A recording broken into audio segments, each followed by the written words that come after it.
It'll be 200 laps on this 2-mile track to make up the 400-mile distance today. $4.4 million lies at the end of that distance, and we're set to go with NASCAR Winston Cup Racing from Michigan here on TNT.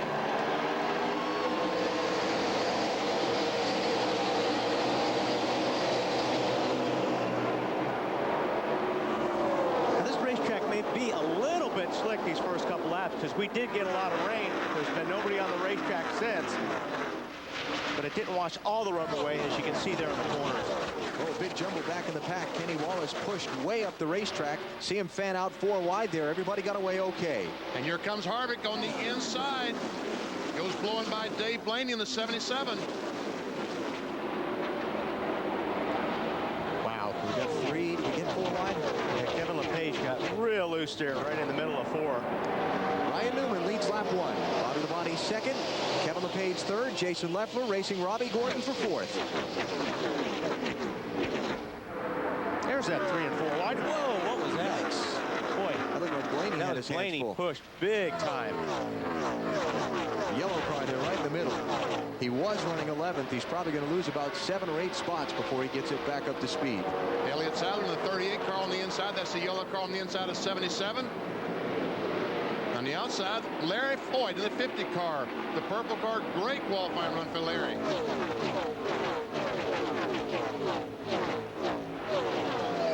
There's something else that we'll keep our eye on throughout the day. This racetrack is sensitive as far as the cars handling on it to temperature change. We had a very sunny, bright day a little earlier. Clouds are coming overhead. A lot of the racetrack in shadow now. That changes the track temperature and affects the car's performance. And right now is the best a driver can ask for. This is what I like to see at a racetrack is a cloud cover, because this is when the track is going to have the most grip. When that sun comes out and gets that track hot, then these cars will be sliding all over the place. When we say ooh, we mean it. We mean it. Here's what happened to Dave Blaney in turn 2. There's 4 wide there. Yeah. Here's what happened to Dave Blaney. Watch the yellow car, bottom of the screen left. Yeah, he just pushed up the racetrack. Just barely got into the 43 car of Christian Fittipaldi. They all did a real good job avoiding a big wreck there. That was worthy of an ooh. Yes, it was. And that's what Jeff Gordon's crew talked about, the 24 car. He was good by himself. See a battle here for the 3rd position. LePage in the middle, going backwards. Jason Leffler, that 0. Terry Labonte and Kevin Harvick. Harvick in the 29, bottom screen. Jeff Burton, top side. Red, white, and blue, 99. So give Leffler 3rd, Terry Labonte 4th, Harvick 5th. Now Jeff Burton trying to edge ahead of LePage for 6th. Well, they got a draft going here, and this is one of those racetracks where 2 and 3 cars together are going to be a lot faster than 1. It's almost like a restrictor plate track like at Daytona Talladega. So if you have somebody help you, like right here, you see 48 of Jimmy Johnson behind Robbie Gordon, they're going to be faster, and they're going to lead the 57 car of Kevin LePage. Now he dives in and gets in line because he doesn't want to be there for long. Jimmy Johnson's name came up a lot in my garage rounds this morning of who had a good car in yesterday's happy hour. A lot of folks thought that 48 car would be tough today.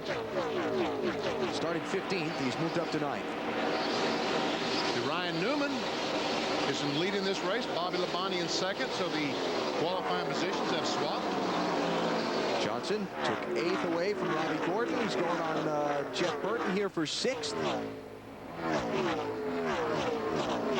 Got it. Now here comes last week's winner from Watkins Glen, Robbie Gordon. The thing about this racetrack is you can go, when you go in the corner, everybody can go wherever they want, 3, 4 wide. But right coming off the corner here, you need to be up against that wall. Because if you try to stay down low and pass a car, that car on the high side will always usually have more momentum and more speed getting off the corner. And you'll drop back and get back into line. Robbie Gordon by Jeff Burton to pick up 7th spot, Marty. But he just came on the radio. He said, guys, we have the wrong gear in the car. And that's one of the big things here at Michigan is gear selection. It's a fine balance between trying to get fuel mileage and wanting horsepower. Robbie feels like he does not have enough horsepower to get off the corner like he would like. So they have the wrong gear, in his opinion, in the car. But if they put too much gear, they might not be able to run to the 48 That look laps. good right there. All these guys are running high in the bottom there. Find your way. said, it's a fine balance between get the car around the racetrack at the utmost speed, but also taking into consideration fuel mileage. And where you feel like you're getting beat a lot of times if you don't have enough gear, it's getting up off the corner. Check it out, Bobby Labonte. After Ryan Newman got away from him in the opening couple of laps, catching back up to try and take the lead back.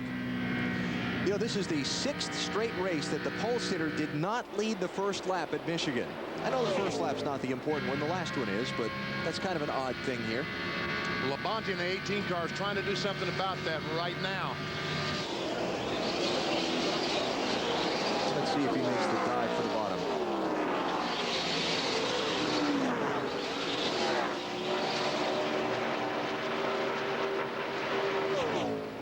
Bobby Labonte, a 3-time Michigan winner. Starting on pole here for the 4th time at this racetrack. 8 car. Looking for Dale Earnhardt Jr. Started 19th. Billy's fallen back to 36th.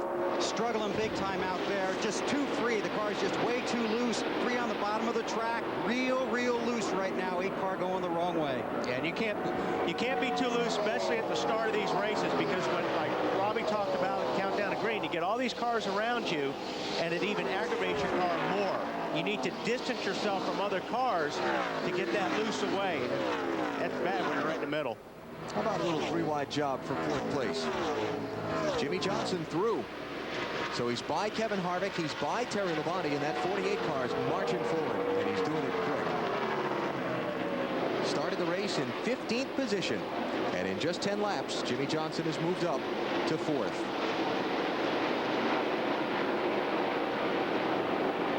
Ryan Newman leads Bobby Labonte. Here at the Michigan International Speedway, we're just underway. You're watching NASCAR on TV.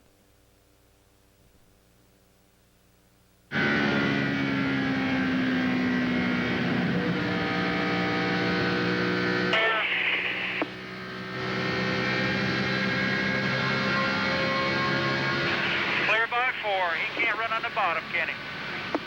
Look like it.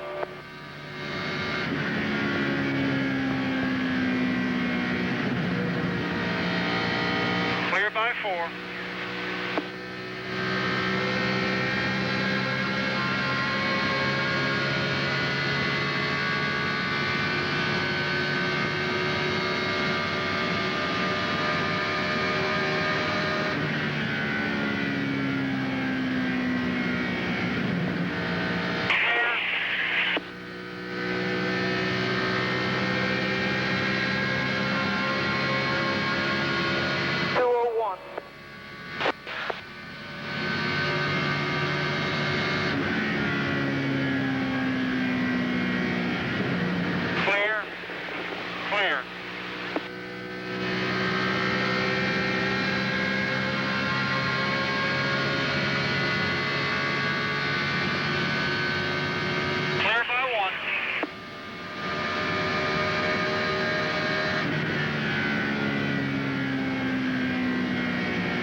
Outside. Clear.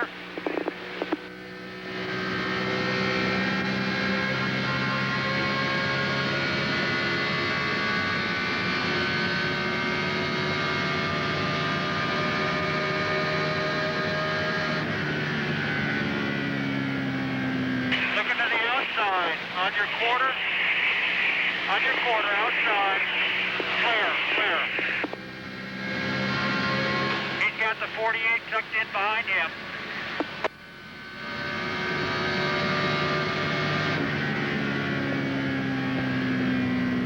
Clear. 2 wide behind you. Clear by 2.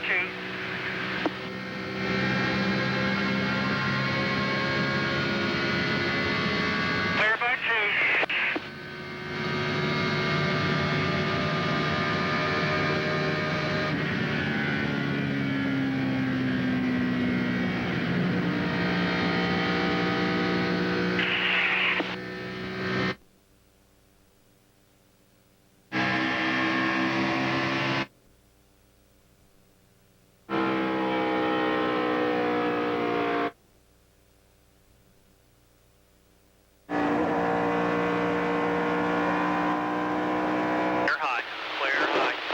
job, buddy. Try to take those tires there for the long green.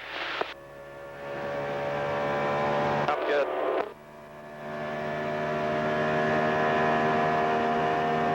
Caution's out, bud. 42 cars in the fence down here. Caution is out.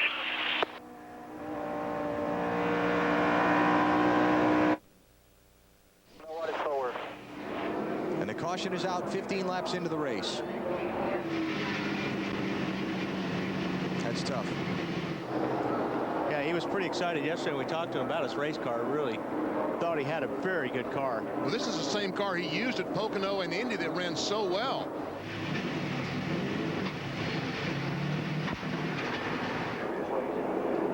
So the field coming back to the caution flag.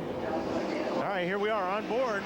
Looks like he may have had a tire go down. VP went up that racetrack pretty quick. Yeah, went to the corner of the right front tire. We're done now. One of our stat guys just told me that he just lost keep going, or is it hurt? the 10 spots in the last lap or so. So he realized the tire was going down, but yeah, that's definitely a tire down. He was trying to ride it out, hoping for the caution, and he was the caution. that usually happens. Boy, big break for Dale Earnhardt Jr. because he'd drop back to 38. Now he'll make a pit stop, make some adjustments. I'll bet you make a bunch of adjustments. Bunch.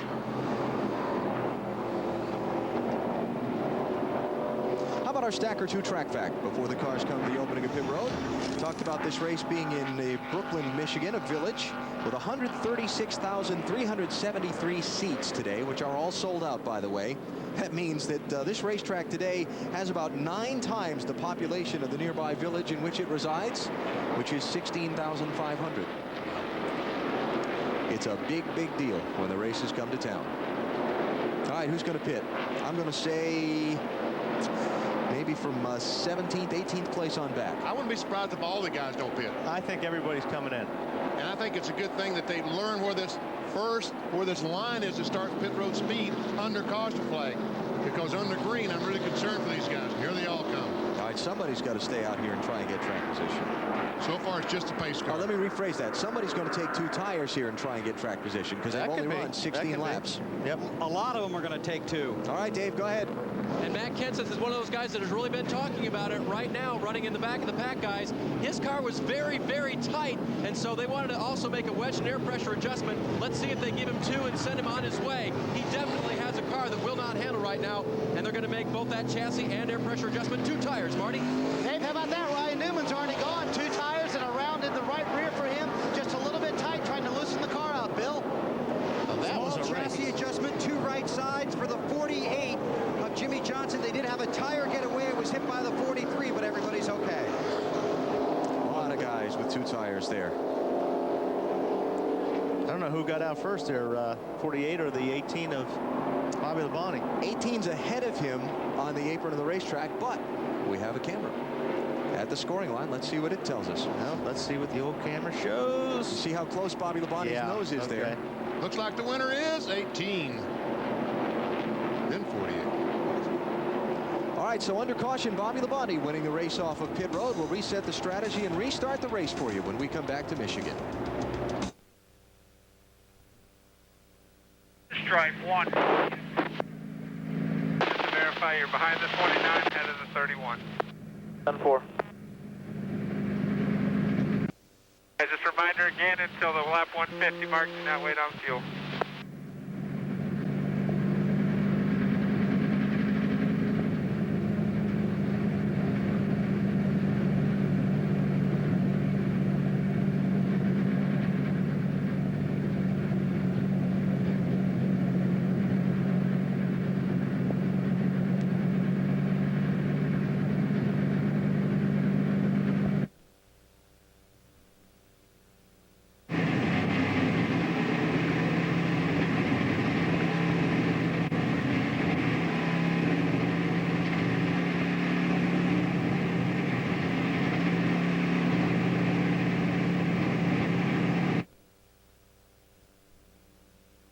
Back to where we were last time we was here. Rubber to right. What you had, load on. Sir. Usually at the end of practice yesterday, you had the bigger bar, but you had 3 loads. You know, 1.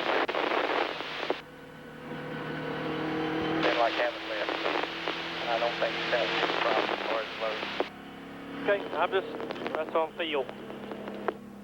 Careful, put your pound in right front, go down 1 round and pull the rubber out of right rear. 4. Hope that rubber really does its trick. They're just sliding this shit out.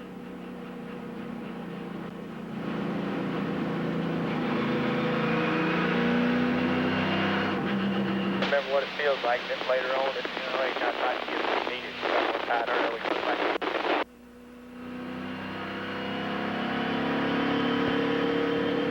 They'll be ready. You'll be coming to the green this time. Pace car just now, turn 4. Marinated and topped with crispy garlic chips.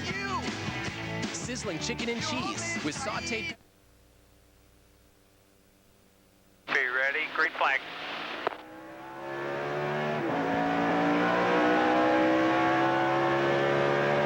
Clear all around.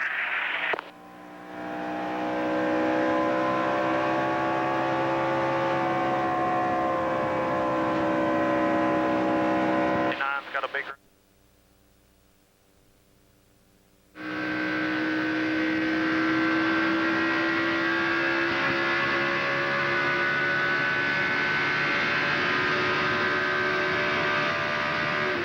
Clear.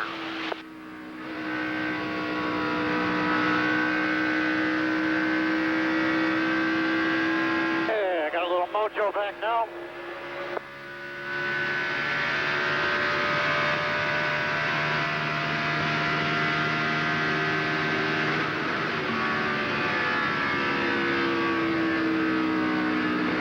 Clear.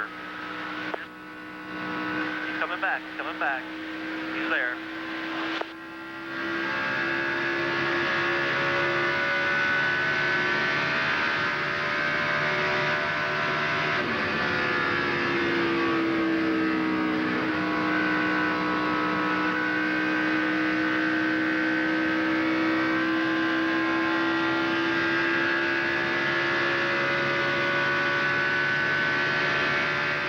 Up there, man.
it. I don't know why. We did not fix this thing. It is so tight on the exit. Can't stand it. All right.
Still there.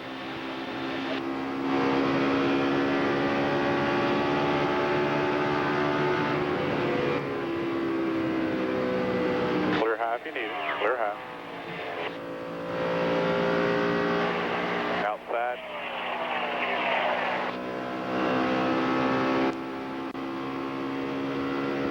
Clear. 8 is clear.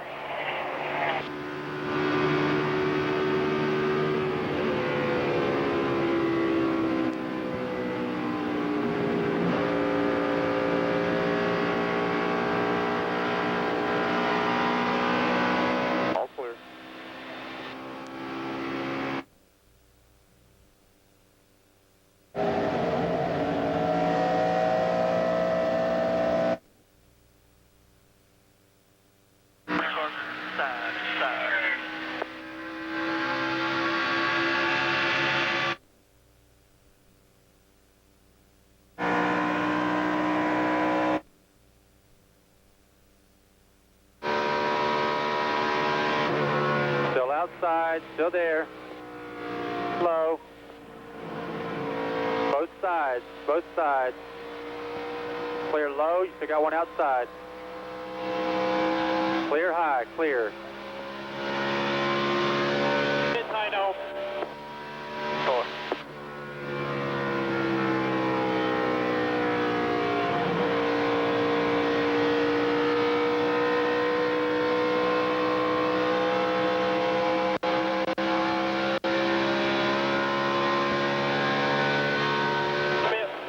Rolled over on the right front.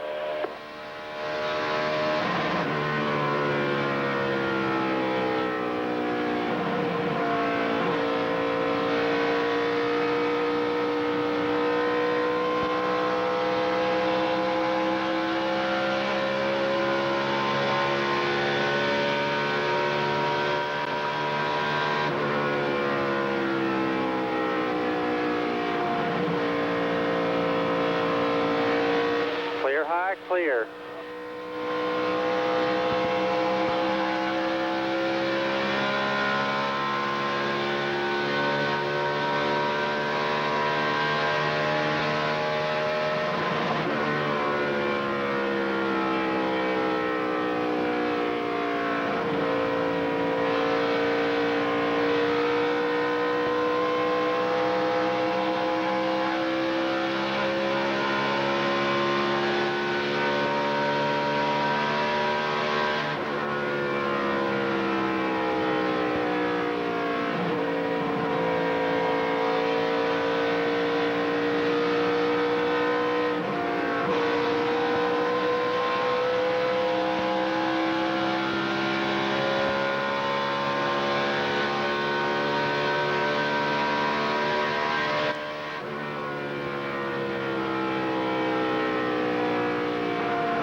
pressure adjustment to help that race car. He has 4 fresh tires. Meanwhile, Jason Leffler just got passed. He dropped back to 6.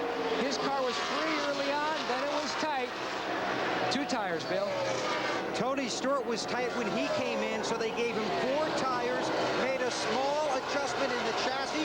Now he's moving forward. Good run yesterday, strong run for Tony here early. Snyder. Bill, guess what? Michael Waltrip's right on the high line. Started 13th today, and he's using that high line as Jimmy Spencer shoots around him. Car just a little bit too tight for Michael right now, and they think it will get tighter the longer they run as he battles with Greg Biffle on the track in the 10th position. Now the 9th position for Michael Waltrip. See Jimmy Spencer there moving through to pick up a couple of spots. So Spencer to 8th, Greg Biffle to 9th. And now it looks like Michael will be shuffled back to the 10th position. How about Sterling Marlin coming through here right with the 18, Dave?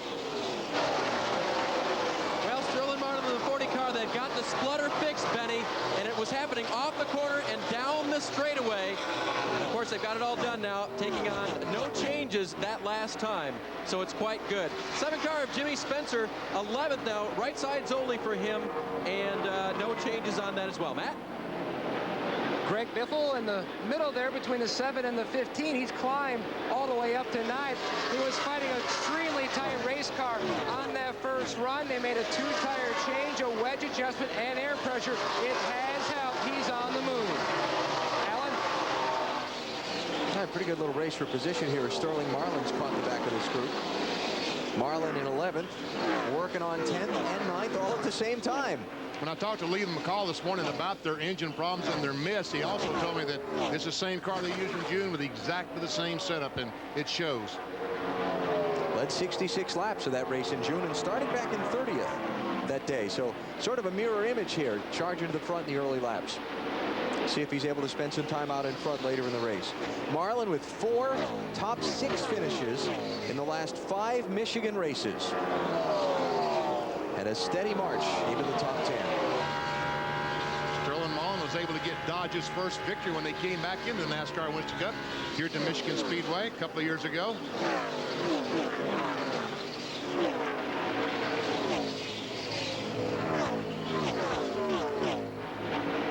Top, middle, bottom. Yeah. He just can't see the pull pass off there on the bottom. Like we talked about earlier, it's better getting into the corner, and you can make up a lot of ground here, but this is where you need the momentum to slide up in front of that guy. Did it that time. So Marlin around Michael Waltrip and into the 9th spot.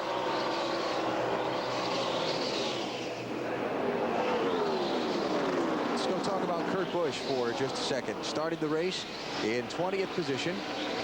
Had moved up as far as 13th. Marty, he's back to 17th now. And he has the same race car that won here in June. This is also the same car that won in California for Kurt Busch. And earlier he came on the radio, and now a battle for the lead. Kevin Harvick trying Jimmy Johnson. Not quite. There again, you know, when you're on the bottom of the racetrack and come off the corner, that front tire just slides across the racetrack so much you can't stay in the gas, especially with that car on the outside of you. Okay, so we were saying about the 97 there, Marty. Yeah, Alan, he's fallen back just a little bit. And a moment ago, this is what Kurt had on the radio to say about his car. We're just extremely tight. Never been tighter in my world on the exit. I don't know why. We did not fix this thing. It is so tight on the exit. Can't stand it. Yes.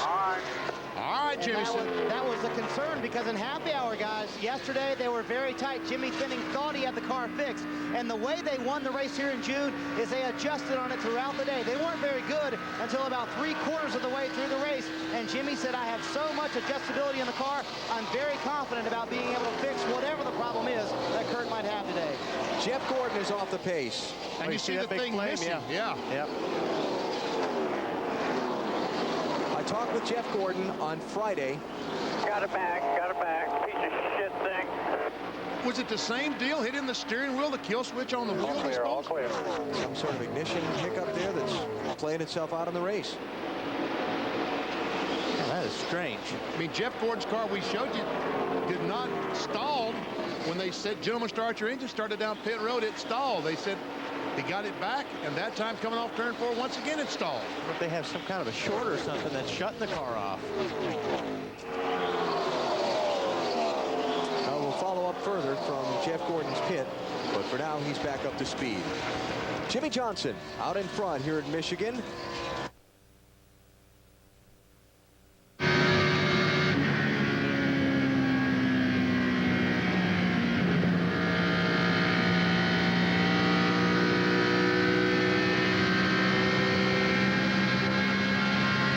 How's the car feel now, Ryan? Just racked off a couple good laps, hitting my marks. It's okay, it's still definitely tight. 10-4, you're quicker than the leader last lap.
Outside, clear, buddy, clear.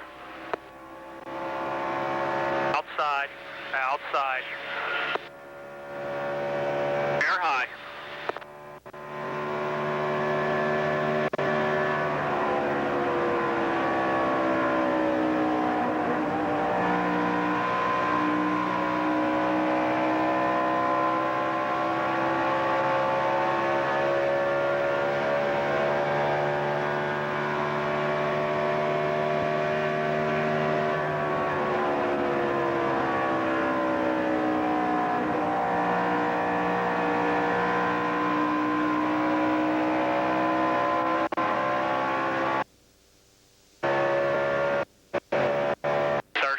Car right here.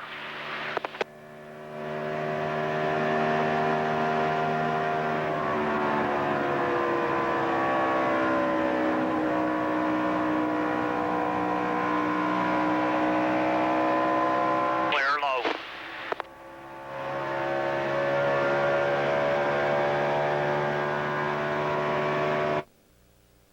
Jamie McMurray, and this is 800.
position. Been a lot of talk about that in the garage, in the grandstands here over these last couple of weeks.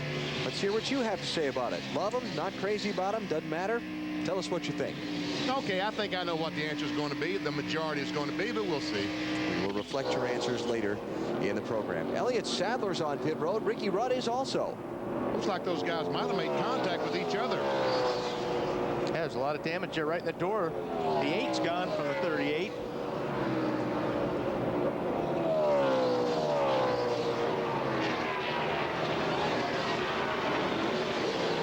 All right, let's find out what happened to Elliott Sadler. There he is. Just as we figured. Oh, ran out of room there. Wow. Yeah. Good save. Good save. And Jeff Gordon's in. Dave? Alan, I'm all the way on the other end of pit lane, but I just got a report from Matt Kenseth, who was racing around him. He claims that they're dumping oil all over the place, so I don't know what you can see from up there. We'll follow up with a report. Well, we'll see when he pulls away, maybe. I only saw the fuel there. Me too. Now, these are very early pit stops, obviously, for Sadler and Rudd. We saw the contact and the reason why.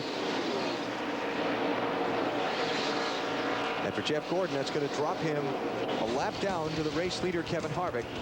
And we'll see what happens. All right, Kevin Harvick.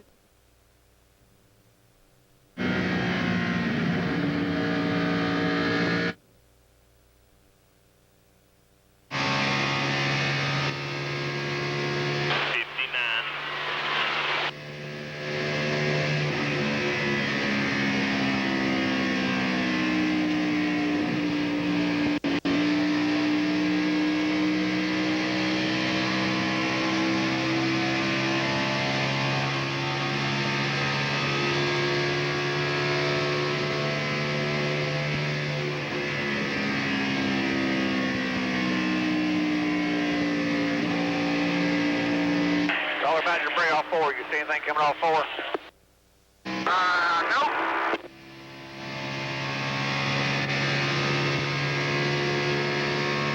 38.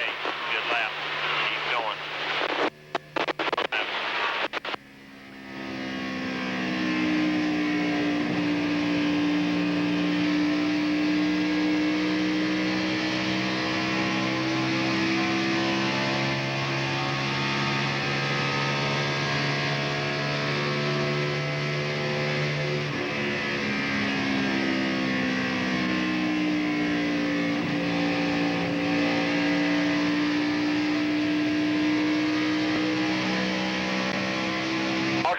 Caution out, debris at turn 4. Caution out.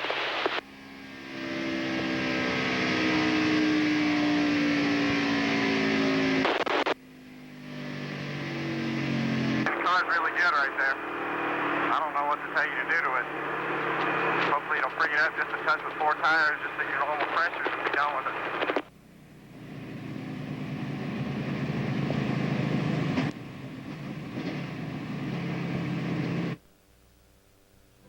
In the last 7 years, we've been fortunate enough to win 8 championships, and Quaker State helped us get there. The power to reduce friction. Pancakes. Okay. Yeah.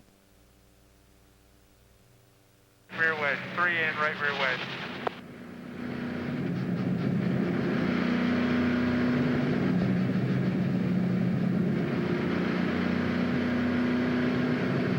Four tires, fuel guys, ready to get the grill clean. 3 in, right rear wedge.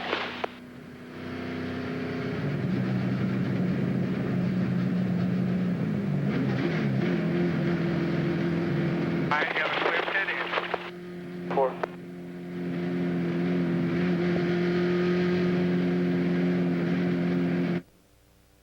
Set now for pit stops as the field comes to the opening of pit road. Boy, Jeff Gordon be a lap down. Yep.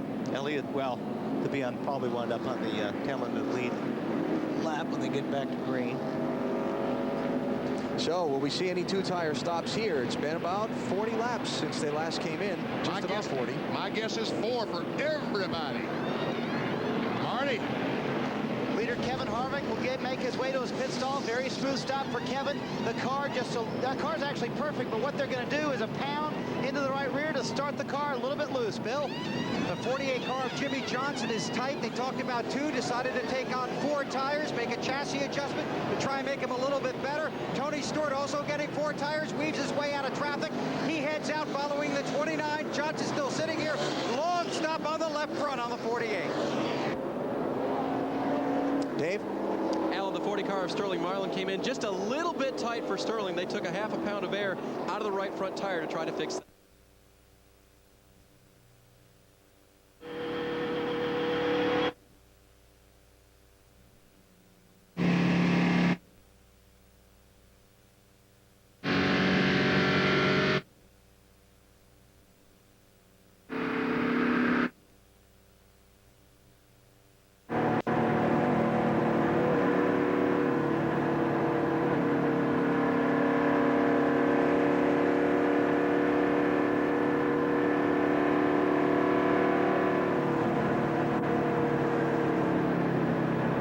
Something up with your pole. I usually can hear you on the back straightaway here, and I can't hear anything.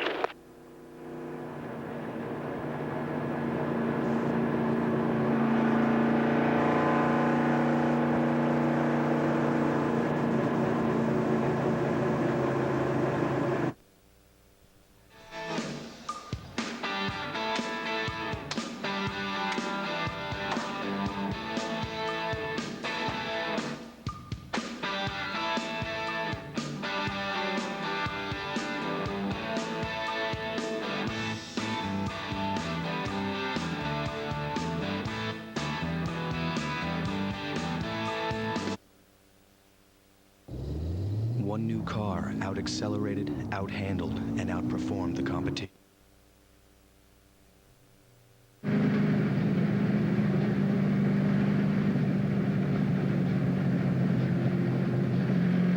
right, Ryan, P6, lap 56 with 200. 4.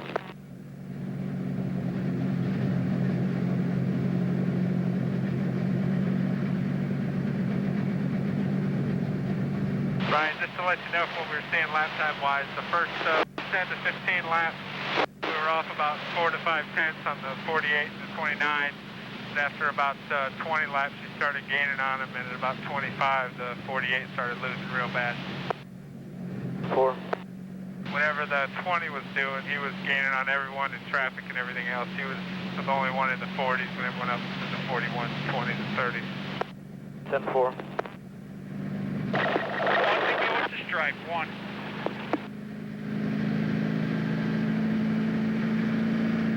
Brian, just make sure you're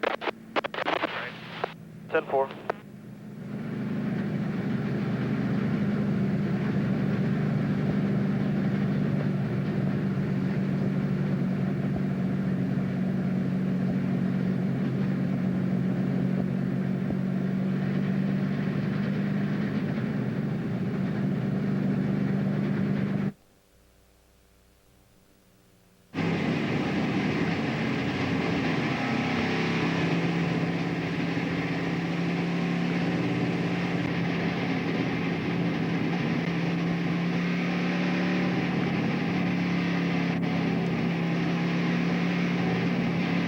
You're watching the GFS Marketplace 400 from Michigan International Speedway on NASCAR In-Car on In Demand.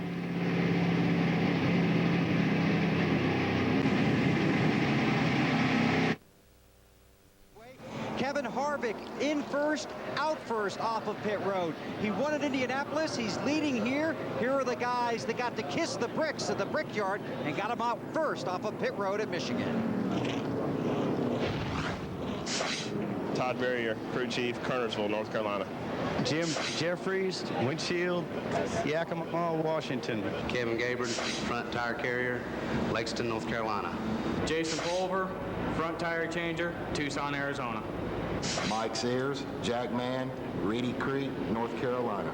Kenny Barber, rear tire carrier, Music Falls, New York. Aaron Smith, rear tire changer, Denton, North Carolina. Brian Engelhardt, gas man, Greenfield Center, New York. Kirk Almquist, Ketchikan man, Blythe, California. Kevin Harvick won at Indianapolis. Last week, his teammate Robbie Gordon won at Watkins Glen. RCR going for 3 in a row. Down pit road to Dave. Bill, Jeff Gordon came down pit road, not for motor-related problems, but for a left front tire that was going down. It was indeed flat when he got to pit road. He didn't come in on this last stop, so he's now at the tail end of the lead lap. Hoping to stay in front of leader Kevin Harvick and get a quick caution and make up 2 miles on a free pass.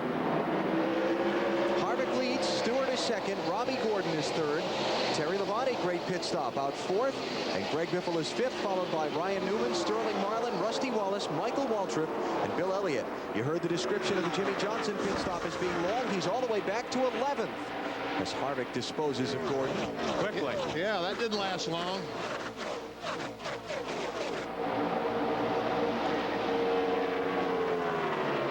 So Jeff, 1 lap down in 39th place. And the bad run of luck that's seen his championship hopes take a big hit in the last month or so continues today here at Michigan. Tony Stewart on the very bottom of the racetrack, the orange car trying to get by Jeff Gordon. He does. Now only 1 car in front of Tony Stewart for the lead. Tony Stewart in that 20 car started 23rd. Now in second spot.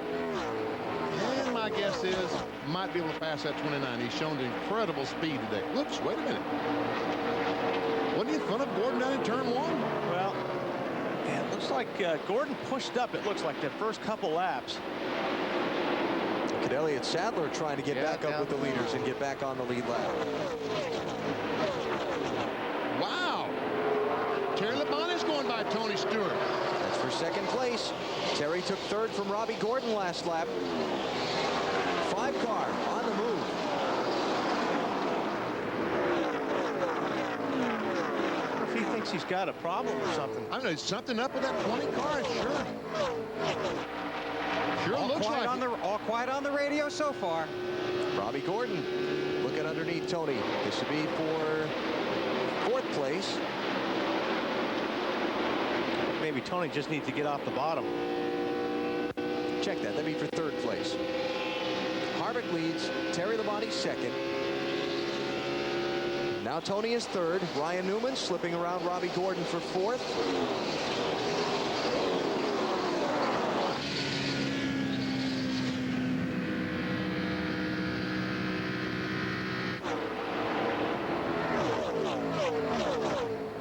And Ricky Rudd drives by the 31 car of Robbie Gordon. Rudd in the 21, a lap down. There's a battle for position. The 16 of Greg Biffle, the 2 of Rusty Wallace. 6th and 7th.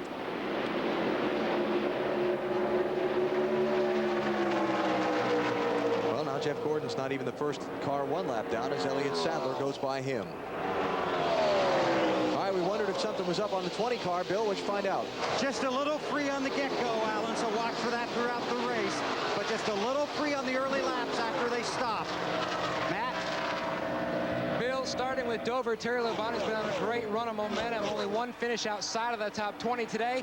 Battling a tight race car from the get-go. Another track bar trouble. adjustment. Todd Bodine and Kenny Wallace. Bodine's car is pitched up in the air. Don't fire. A heavy crash. Wow.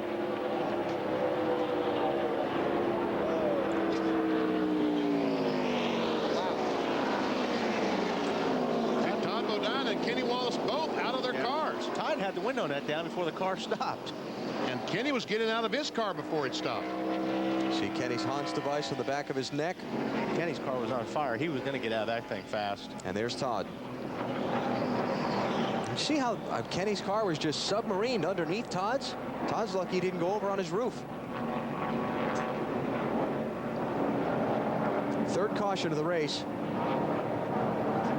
I tell you what, I got to give these medical workers an A for their response because they were there. They've always been great here at Michigan Speedway. They really have. Helped by the fact that the field was still bunched up pretty tightly together on a restart. Once the pack went by the wreck, they could roll. There you see the 54 car in the middle.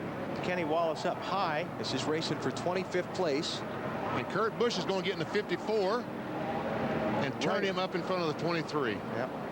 Look at that. Wow.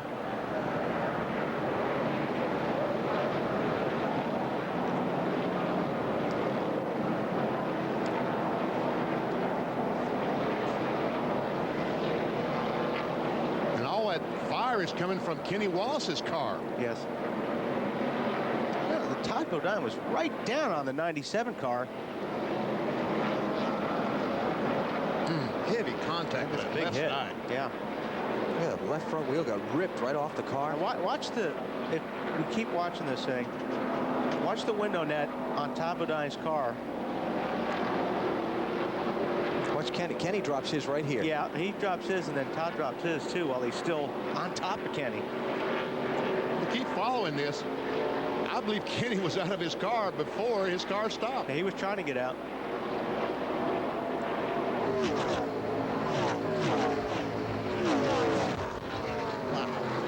That's a camera shot there. Now that's a camera shot. Ooh. Now that is an unmanned camera, so you know that's a camera that operates on a robot, so there wasn't anybody standing behind that. Tons of debris and a nasty accident, but both drivers out of their cars quickly and okay. And because the fires on those cars weren't in the trunk, that new fire extinguisher system that Dave showed you on Discover Card Countdown to Green doesn't come into play there. But look at the damage. None of the leaders have come down pit road. We'll take a break. You're watching NASCAR on TNT.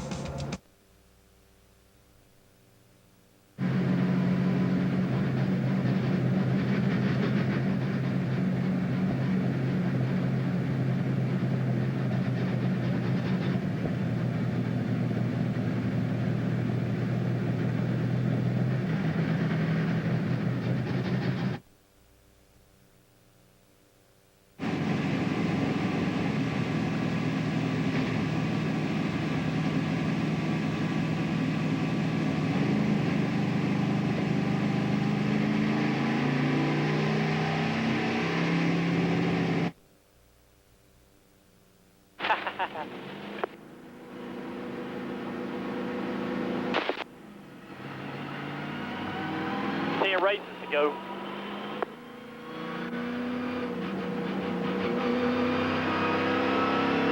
Yes, really, you're digging the nose water again pretty bad. 17, maybe a 17.7, 17.7.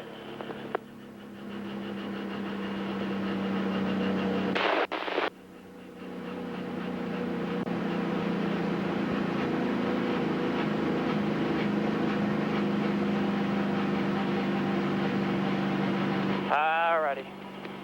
I think I could stand and loosen my car up a little bit, and it's my opportunity. But I'll stay out here, because you said so.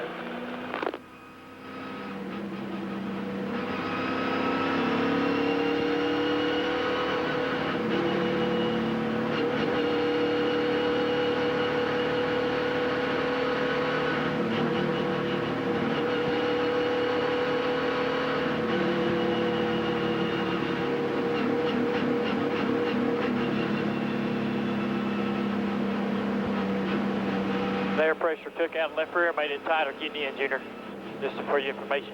Now I'm a little bit tighter than I was in the middle, but maybe a touch better off.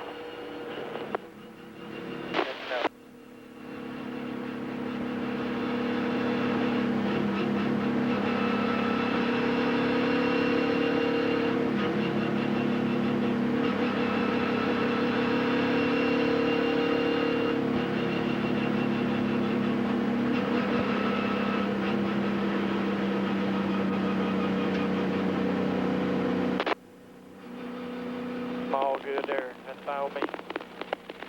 I was turning into the corner. I still on initially, like the first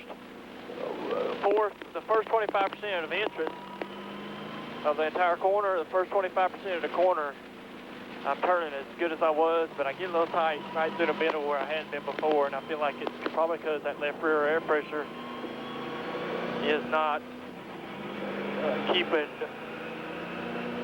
you know, it's just, for some reason, it's like it would pole vault the car over a little bit better in the center of the corner with that air pressure in there and make it roll to the right front sooner or better or whatever, but it's a little bit better off. I think I was free. I was much, much freer on that last set at this point. On the, you know, first 5 laps, I was really loose. Then it kind of came in.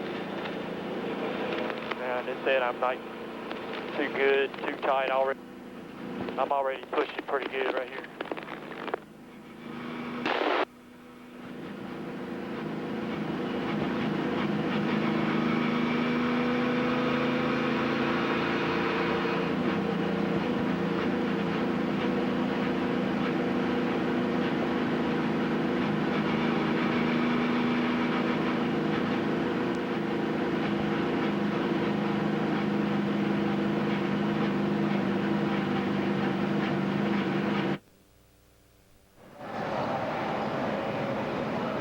See, when he felt that fire, he didn't know that it wasn't his car on fire. It might have been his car, so he didn't realize it was Kenny Wallace's car where he was feeling the heat.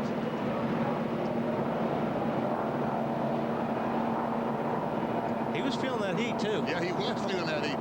He was like Kenny. He was getting out of there quick. Look, they're bailing out of the cars, and there's still another car coming down the track. Yeah.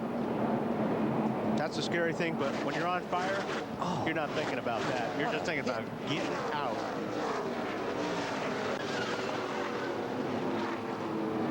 That was an unbelievable hit. That was one of the hardest I've seen in a long time. And there goes the wheel, trying to catch up with his car. It's like a calf following his mama down the racetrack. Despite the tethers that are supposed to hold him onto the chassis. I'm not sure that was a wheel or just the tire that ripped off a wheel. Either way, both drivers out of their cars and okay. Pit road still closed. Waiting to see if they're going to open it this lap. But Todd Bodine and Kenny Wallace involved in a scary accident. Fortunately, both okay. All right, so do they open pit road? And if they do, does everybody come in? Last pit stops were at lap 55. This is 66. Several of those laps under caution. Nope, not going to open it yet. So let's take a break while they're under caution and they're still cleaning up. Yet to open the pit lane.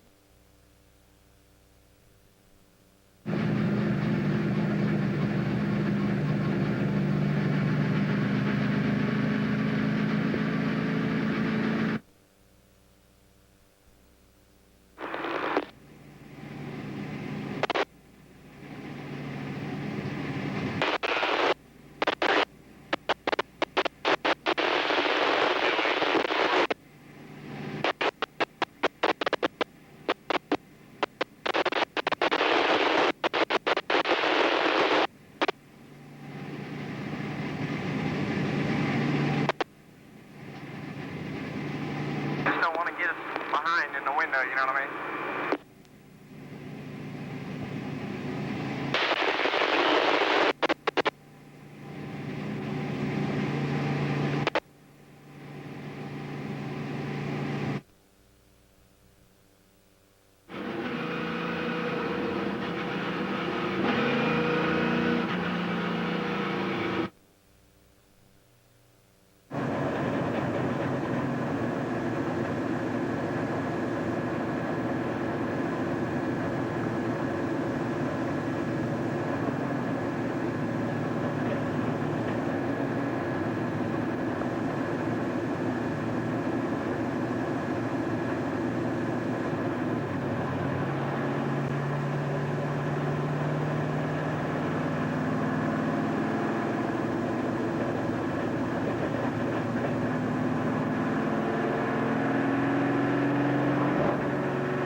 Is open, Jimmy. We'll see what happens.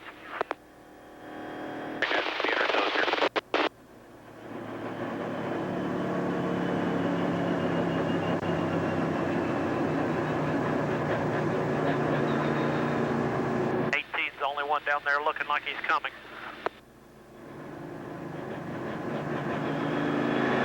Coming. Come on, Jimmy. Come on, pit. 4,700 seconds.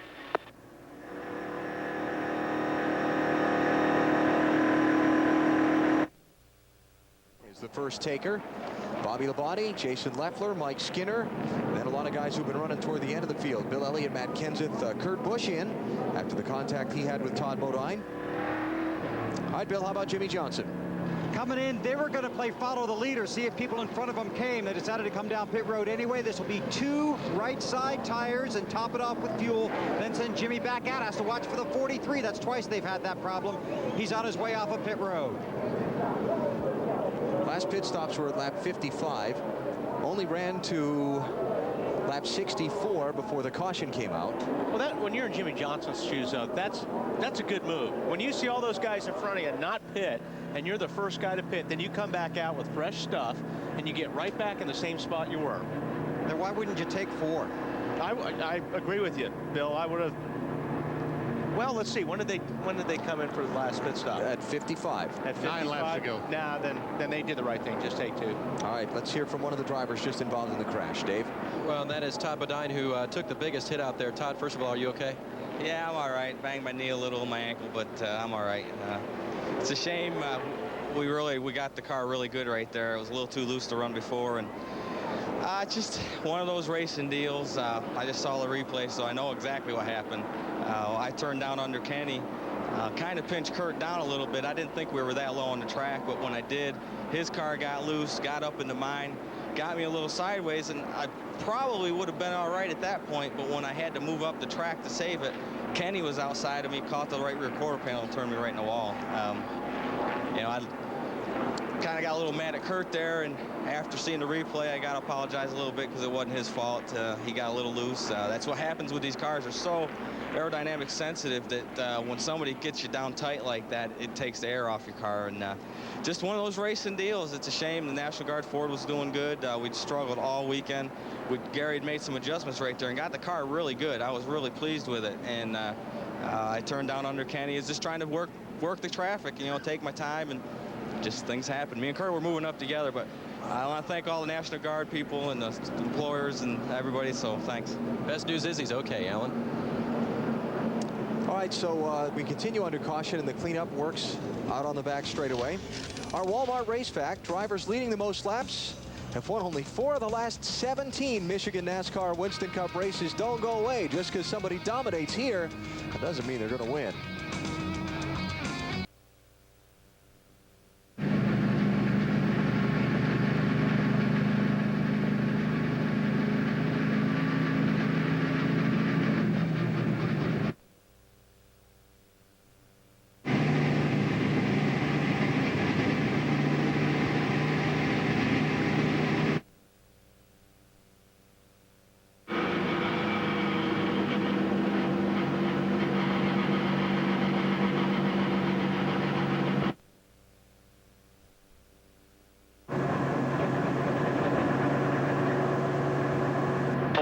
This time by 1 to go.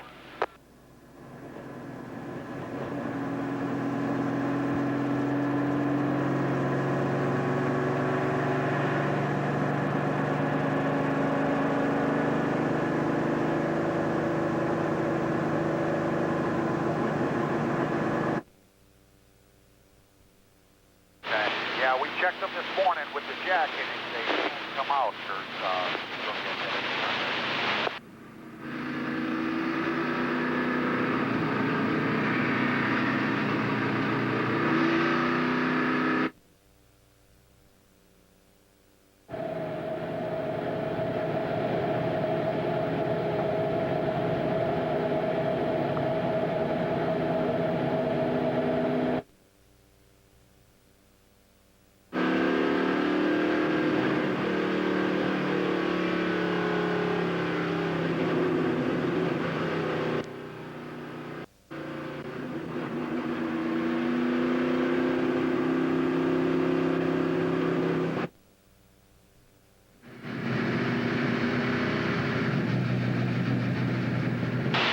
Cars coming up the inside. Looks like there'll be 3 of them. 4. Here they come.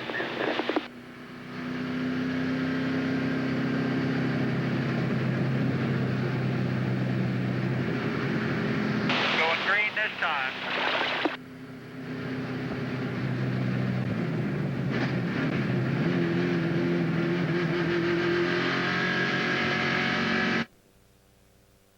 Well, I'm okay. You know, the car was pushing earlier. Before that, we freed it up, and I was kind of just searching the high side, waiting for it to tighten up. And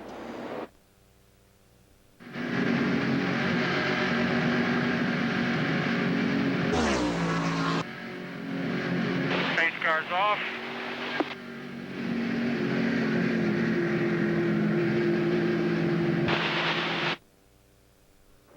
I'm glad he could smile about it. Jimmy Johnson, first off pit road, is restarting in 17th place as we take the green. That I'm positive of. And Bill said, Bill was telling us during the commercial break that his crew chief, Chad Knaus, just made the point. He started 15th on the initial drop of the green flag in the race and got to the lead pretty quickly. So optimism there. And Chad also told Bill, I think, that, you know, this is a segment of the race that Michigan that usually goes green flag racing for 100 miles or so. So that's one reason that he stopped after only 9 laps to get some fuel and more tires. Kevin Harvick leads. Terry Labonte is second. 2-lap cars separating them. This is Ryan Newman. The race for third on back. Newman in third. Tony Stewart fourth. Robbie Gordon fifth. The lap cars are Elliott Sadler and Ricky Rudd and Jeff Gordon. See, that's Rudd there on the outside. Now between the second and third place runners. Newman drives under Ricky Rudd off turn 2. Tries to get past him so he can chase down Terry Labonte. Here comes Jeff Gordon on the outside. Now Robbie Gordon going by Tony Stewart. A battle for position.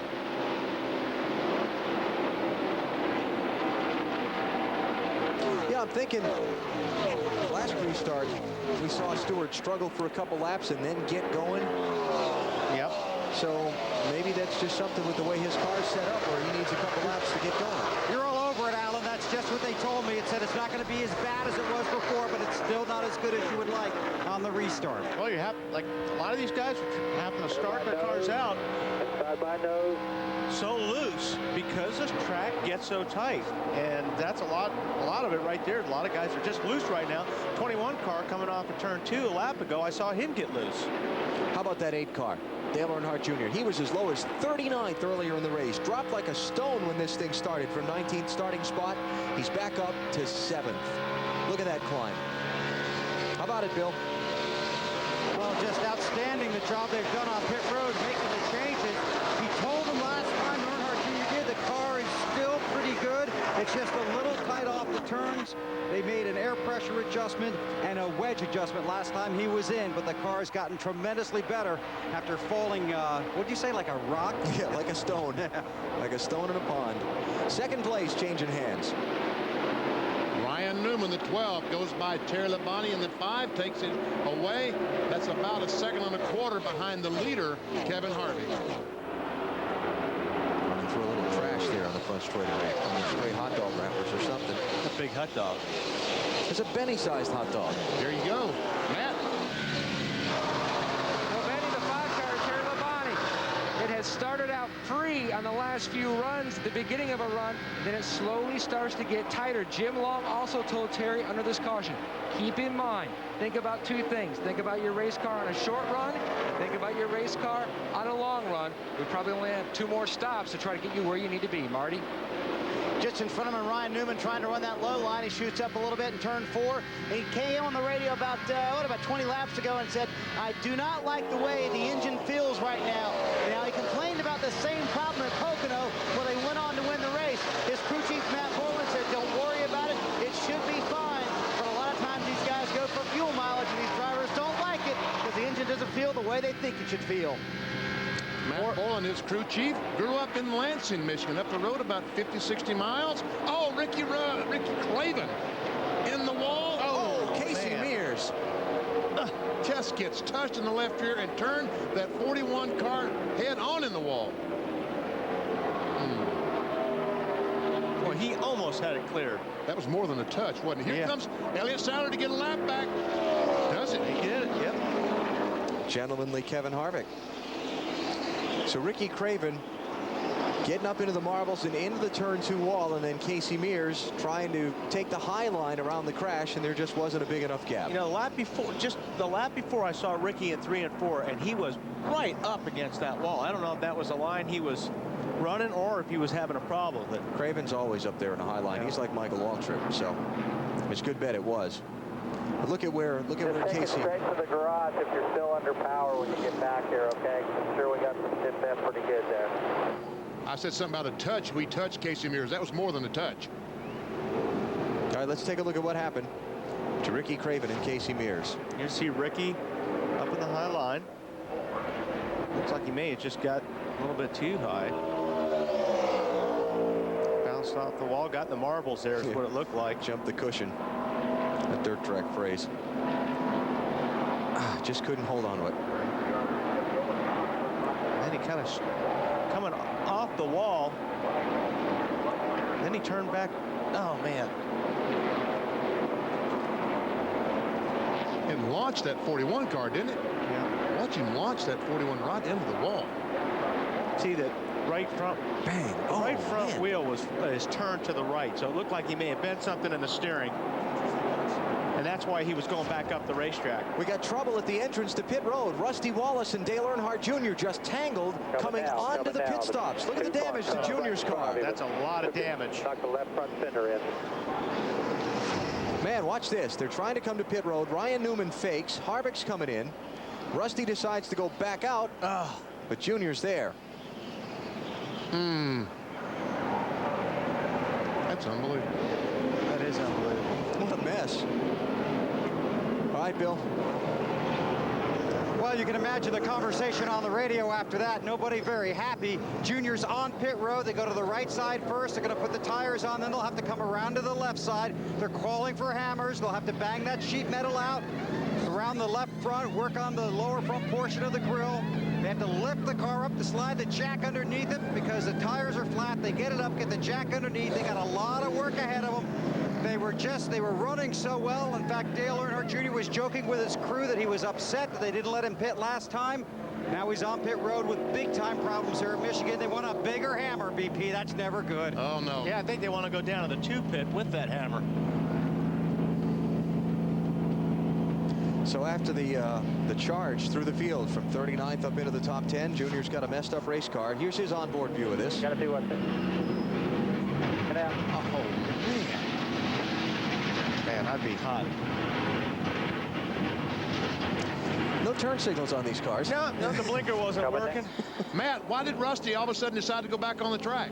Well, Benny, the original game plan, they were just going to do a gas and go, no tires. When crew chief Billy Wilburn saw that the 12, their teammate Ryan Newman, was staying out, he called no pit, no pit, no pit, but it was too late. And that's when the contact was made.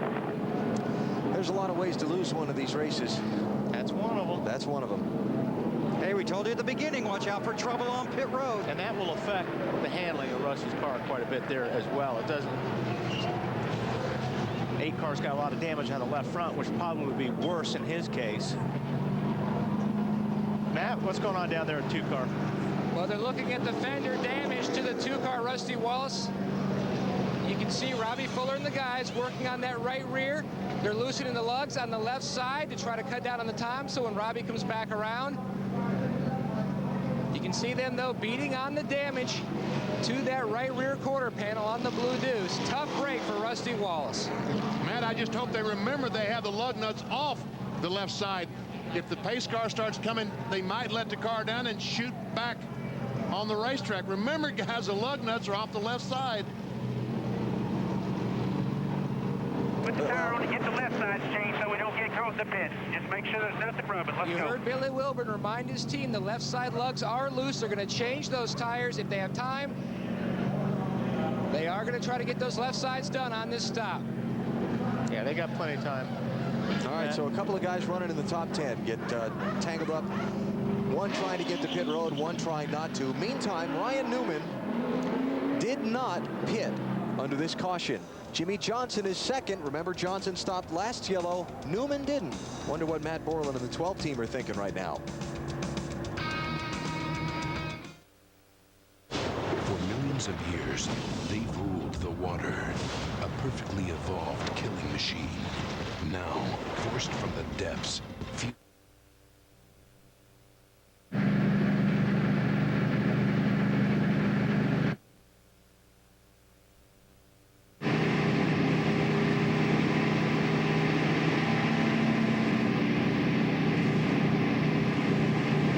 Run the sign.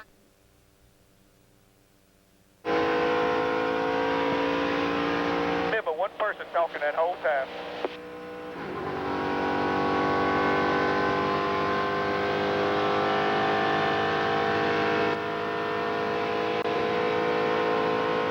Can't put the tire on because all of it's pushed in. New tire's already glued up.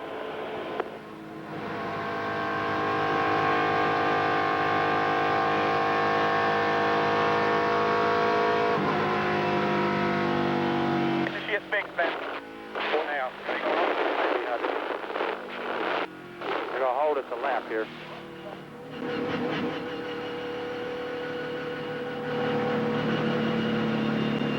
Here, what's going on right now? Get my car fixed. Stan, I just want to let you know. Peter was talking. Bottom of the fender. Brake.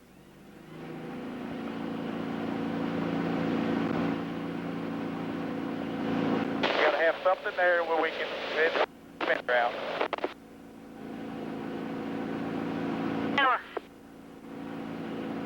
Y'all standing here like you ain't never done this before.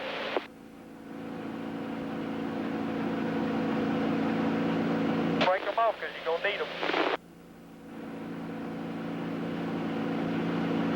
I'll hold you, Sue. You got time to fix everything.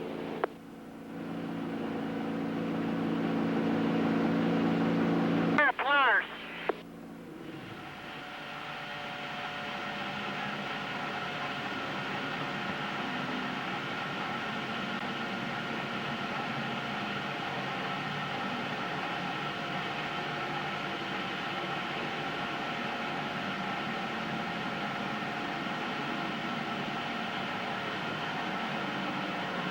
Let you know there are one to go.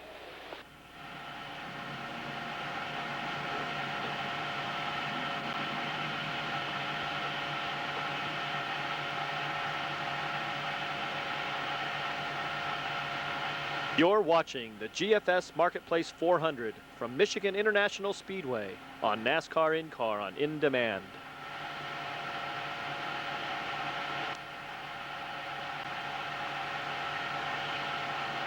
Down the middle, back straightaway.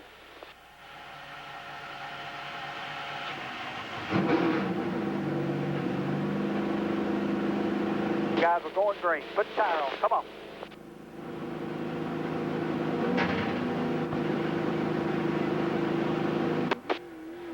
$4,300.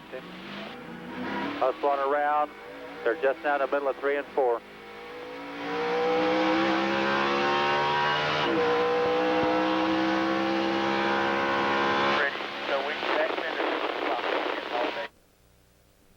Dodge the 2 car. Ryan Newman's the leader. Jimmy Johnson is second. Ward Burton third. Green flag. Jason Leffler fourth. Sterling Marlin fifth, followed by Mike Skinner, Matt Kenseth, Kurt Busch, Ken Schrader, and Bill Elliott. Those are your top 10. First guy off of pit road of those that stopped this last time, Kevin Harvick. He's back in 15th place. And Dale Earnhardt Jr. lost a lap on the pit road, getting repairs made. He is now in 37th place, 1 lap down. Rusty Wallace on the lead lap, 33rd place. And the 48 car, Johnson has better tires than Ryan Newman. And he's got 2 right side tires that are 9 laps fresher. But here's the thing I'm thinking about Newman, BP and Wally. He stopped at lap 55. Didn't stop at 68 when Jimmy Johnson and the others did, and then didn't stop again at 78 when Harvick and the other guys he was racing with did. Well, I can't understand that myself. No. Sterling Marlin, the 40 car, trying to get by Jason Leffler in 0. Couldn't quite make it. Here comes Matt Kenseth into the battle.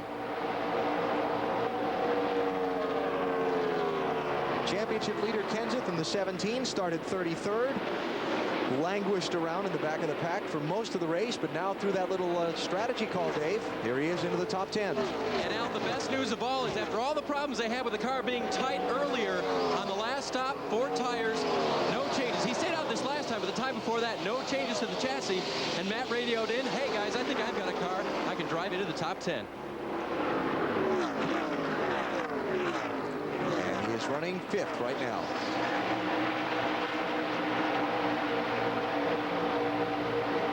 watch as Kevin LePage, who had a great qualifying run, has made an unscheduled stop, changing left side tires.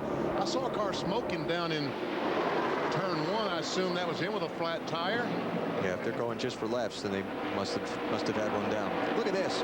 Jimmy Spencer digging on the bottom. 7 car on the move. Oh, how did he squeeze up in front of Robbie Gordon in that 31 car? Well, Robbie Gordon's all over him, too. I don't think he liked that too much. Do you? Nope. Don't believe he did. So Robbie's saying, why you?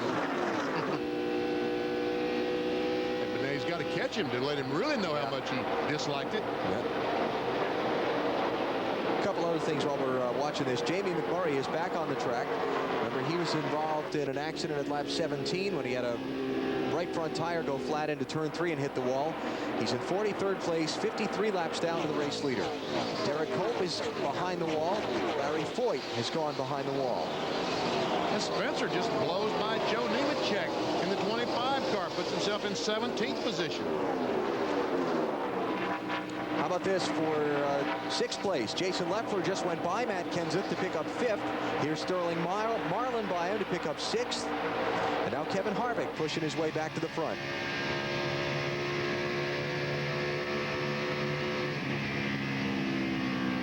Saw him up around 193 miles per hour. These cars should run a little bit faster down into turn 1 than they do turn 3. Number 1, the wind is, they have a tailwind going down the front straightaway, plus it's a little faster again. Let's see, 187, 8, 9, 190. Oh yeah, already faster. 200 miles per hour. Or better. Or better.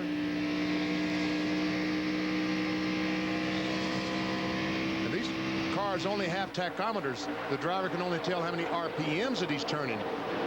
If they had speedometers, they'd probably park. I didn't see that brake light come on. Got a good handling car. You don't have to use the brakes here in Michigan to set the front of the nose. 4th, check that 5th and 6th place here. Sterling Marlin taking 5th away from Jason Leffler in the 0. And Harvick going to have that upper lane diving into turn 1. Yeah, and he'll also have the advantage of Sterling Marlin at drop off, getting off at turn 2. That'll help him pull in front of the 0 car, Jason Leffler. Hey, Alan, go ahead. Hey, I just want to throw something in here real quick. The 8 off the pace. It's going back to that incident with Rusty Wallace. Jr. was not supposed to pit. Caution is coming out. Jr. wanted to pit. They told him, no, stay out, stay out. So it might not all be on Rusty here. Oh, okay. Well, there's pieces of debris from Junior's car down this front straightaway, and so the caution's going to come out for that.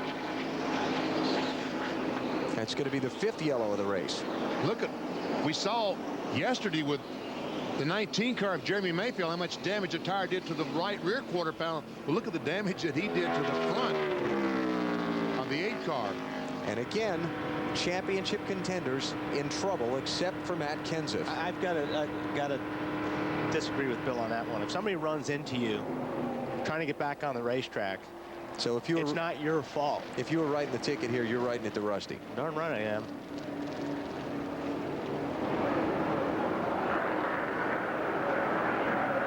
Does he have brakes? Doesn't look like it. If he does, he's coming in awfully fast. Well, he's going to have to start at the tail end of the longest line. Yeah. Would be the penalty for that. Look at that. Well, blew in the right spot. Coming off the corner instead of going in. NASCAR delivering an admonishment to Dale Jr. through the officials down on pit road about coming onto pit road at such a rapid rate of speed, saying it's uncalled.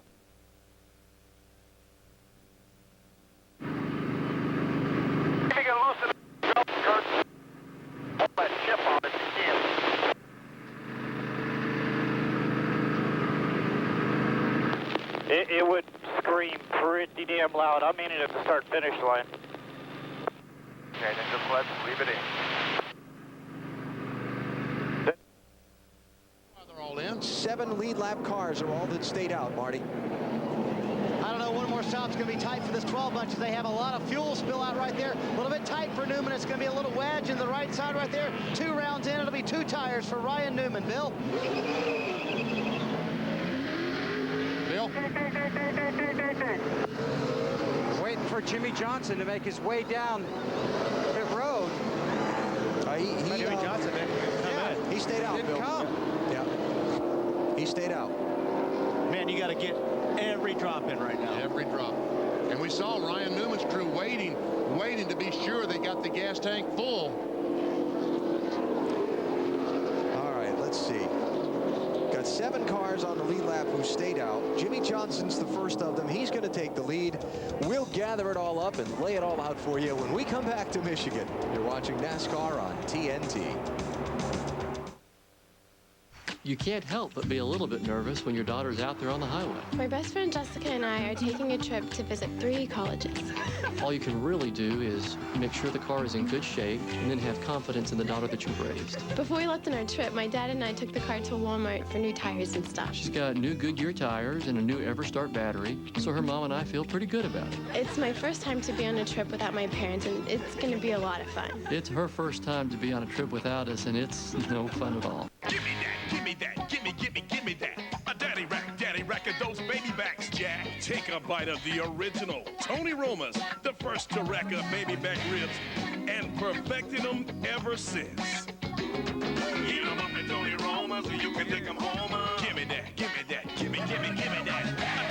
A daddy rack of those baby backs, Jack. Be true to yourself.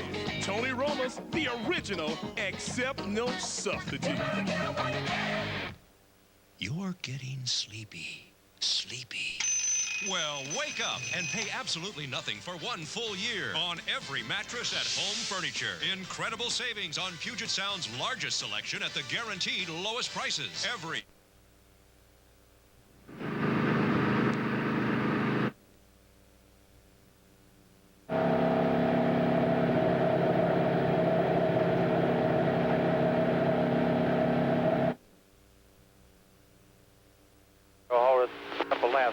Speed again.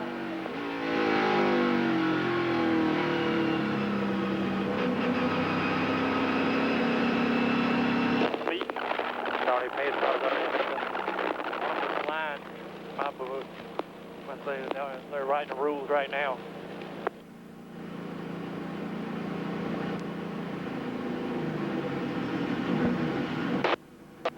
Come up.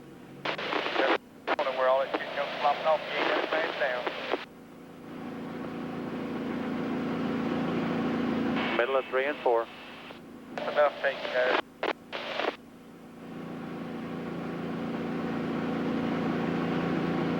Spin that hood up right there. What can you do to make that come up?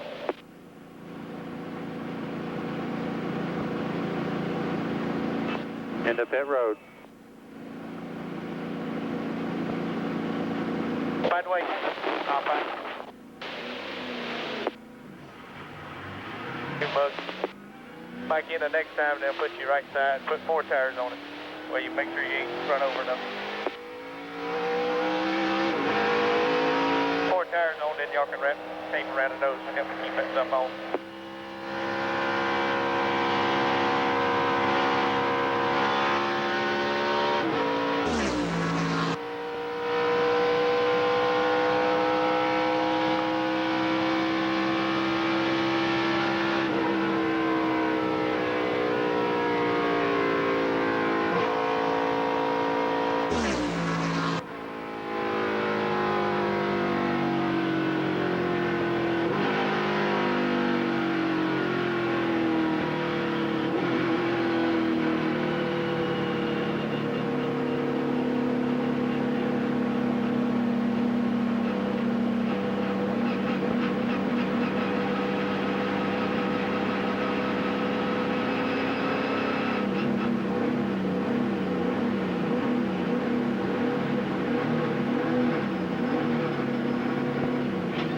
Turn 3.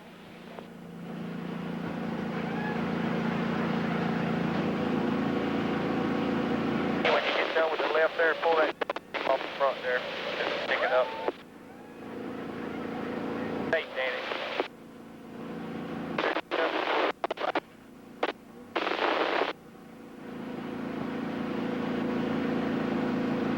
Getting a pit road.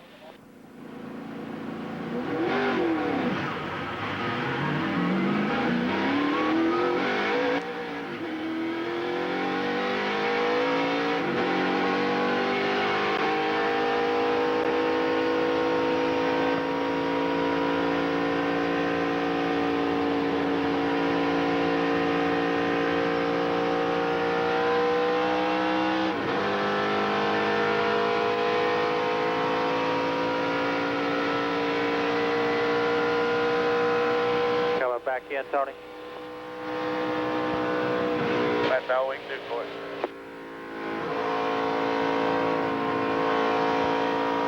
Go tail in the longest line for pitching too early.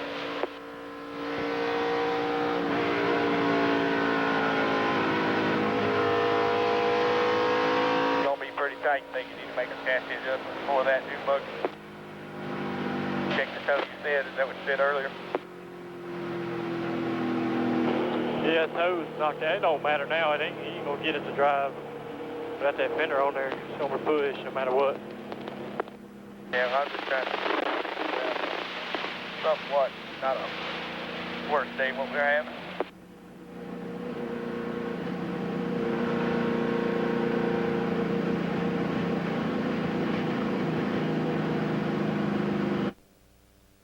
Clear.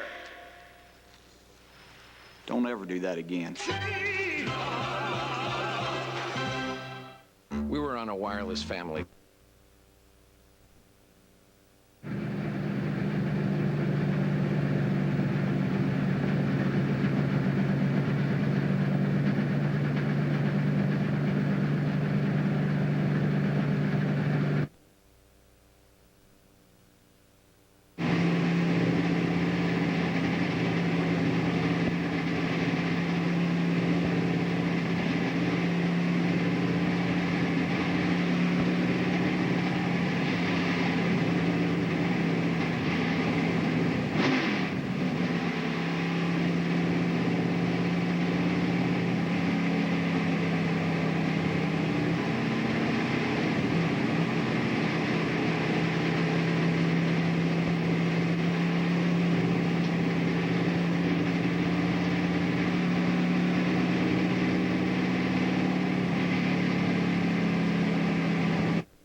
All right, guys. All right.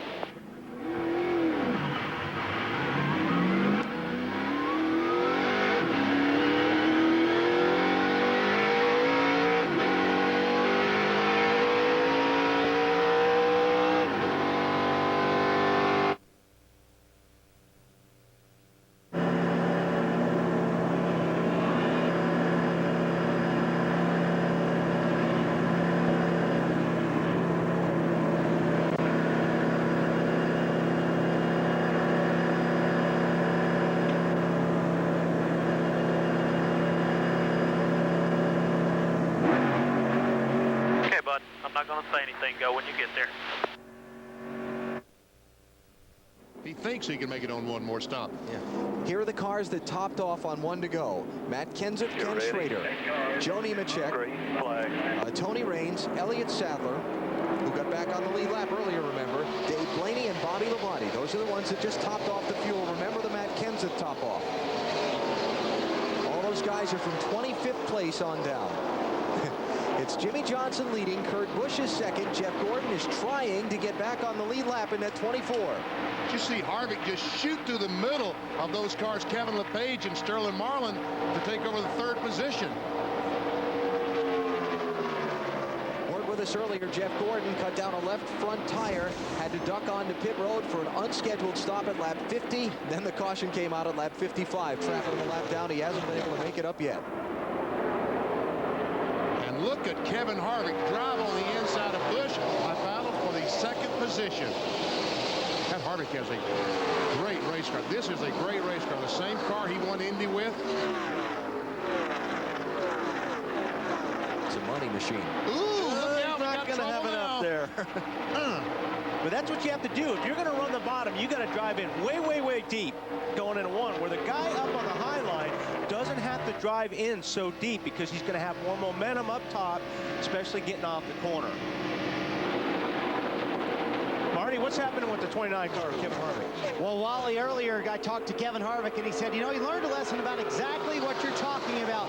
He said yesterday in the NASCAR Busch Series races, he falls behind Kurt Busch, now in the third position. In that race, he had to save fuel. So what he did is he backed off earlier. He said, I had no idea that for 4 years I was overdriving this this racetrack.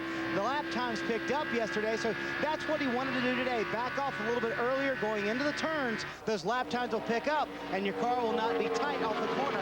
You found the same thing, Wally? Yeah, you're absolutely right, Marty, but it's hard for a race car driver to do that here because this place is so fun and it's so easy to drive in deep that you almost have to have your crew chief or your spotter say all the time, hey, you're driving in too hard, you know, roll out of the throttle a little bit earlier. So it's just a driver's nature to drive in there really hard. It's one of the strangest phenomenons in racing to tell a driver, slow down to go fast. It really is, and it's hard to do. Look at how he is up high. The wall. Woo. I think he got a little bit too high there, BP. He got in the marbles there, and that cost him a spot. Now you see him wiggling his tires to get all that garbage off those high Goodyears. And also trying to keep Sterling Marlin in the 40 car behind him. Well, he did get too high down there. Jeff Gordon was able to drive by him in the 24 car. Yep. So that's for third and fourth place now. Harvick slipping back a spot and trying to hold off Sterling Marlin with Michael Waltrip just behind them in fifth. Jimmy Johnson leading Kurt Busch by about a half a second up front. And here comes Ryan Newman now around Michael Waltrip for the number 5 spot. 12 car trying to come back to the front.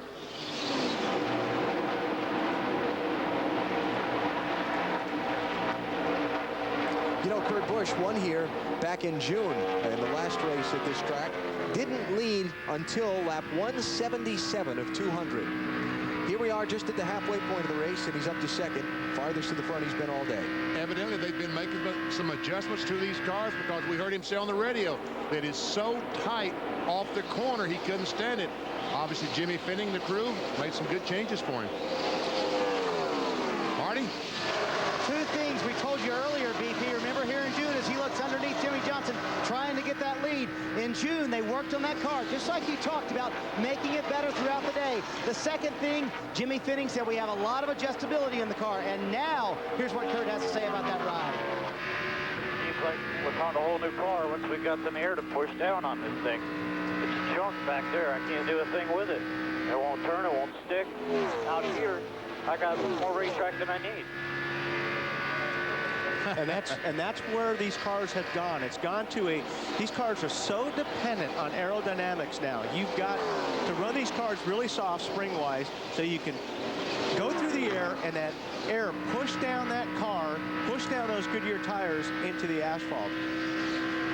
And if you get around another car, BP, when they steal your air, it takes the stick away from the tires. That's right, because these tires are very, very hard. They slide across the racetrack. If you have that full air complement pushing down on the car, it makes the tires stick a great deal better. So where we're at in this stretch of the race is this. If we've had a lot of cautions for a Michigan race, we've had a lot of cautions. The record for the most in a Winston Cup race here is 8. We've already had 5. But we're set for that point in one of these races where we get a long green flag run. It just can happen at any moment here at Michigan. If we get the long green flag run, you got a handful of guys who topped off the fuel on 1 to go that are now only looking to go 106 laps on 1 more stop. A much more reasonable number. Yes. They are Matt Kenseth among them, the championship leader. Now this 48 car last pitted with 132 laps to go, Bill. And they might have their work cut out for them, but Jimmy Johnson gets excellent gas mileage. On the Discover Card Countdown to Green, we talked about fuel mileage. The engine builders all say, hey, it's up to the driver. The drivers all say, hey, it's up to the engine builder. Well, Randy Norton, who heads up the engine department at Hendrick Motorsports, told me they went to Loudon, New Hampshire and tested with Jeff Gordon and Jimmy Johnson. Gordon ran his carburetor and Johnson's carburetor, and Jimmy did the same. While they won't tell you what the exact differences, they will say that Jeff ran the car out of fuel. Jimmy was able to save a significant amount of fuel. So sometimes it is the driver rolling in, rolling off the throttle, saving valuable fuel. And Johnson does it well. Sorry, Wally. No, I agree with you, Bill. And there's a lot of things, you know, at a place like this, you can do that. Another thing is left foot, right foot braking. Guys that, you know, I'm a left foot braker, a lot of guys left foot brake. And what you do is you always have your foot on that brake, and you're always almost on the gas all the time, BP. So you use gas more than the guys that were right foot. That's right, because they pass each other. As you go down on the brake, you're coming off the throttle, and they pass each other, and that takes fuel, extra fuel to do that. And with that also, the right foot breaker will take his foot all the way off the throttle. It will come completely off, where a left foot breaker will always be laying on that throttle, even though he's on Caution. Caution is out. Rusty Wallace. And this looks exactly like Ryan Newman's car in June. Except the flame's not up inside the cockpit. Not as badly as they were. A lot of smoke in that car, though. Rusty wants out. He's got that net down. Get out of that thing. I wonder if that fire extinguisher is going to go off here in the back. Doesn't look like it. I mean, that looks exactly like Ryan Newman's car, burning the rear of these cars. Well, that looks to me like he's got oil all up the back of the car that's burning not on really the outside. inside. And we can't see if the extinguisher's gone off in the trunk or not. And that's what happened to Ryan Newman's car. He blew an engine here in June. Something went through the oil pan. Oil came out on the headers, set it on fire, and Rusty says, see ya.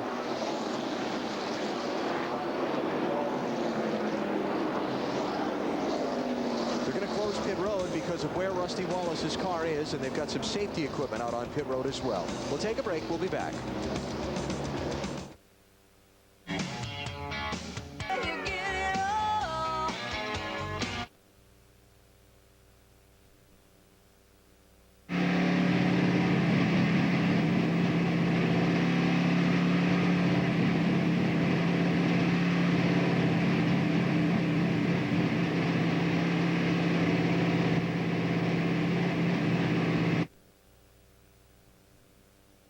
How's the balance at the end again?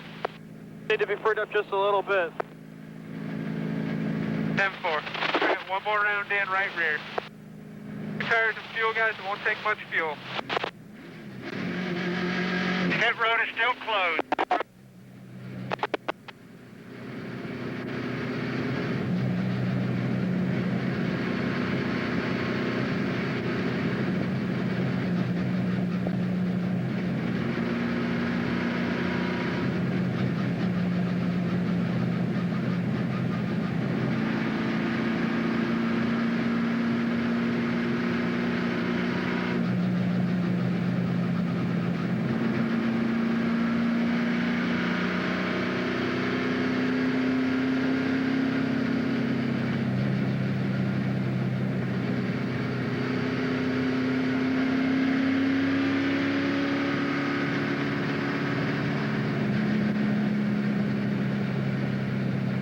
Ryan, we are going to pit here. It's going to be 2 tires of fuel, 1 round in, right rear.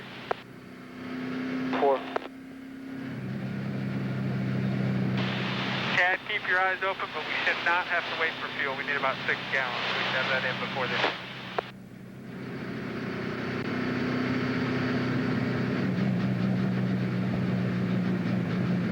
Ryan, it'll be a mess here on pit road. Keep your eyes open. I'll give you the best help I can here, okay? 4.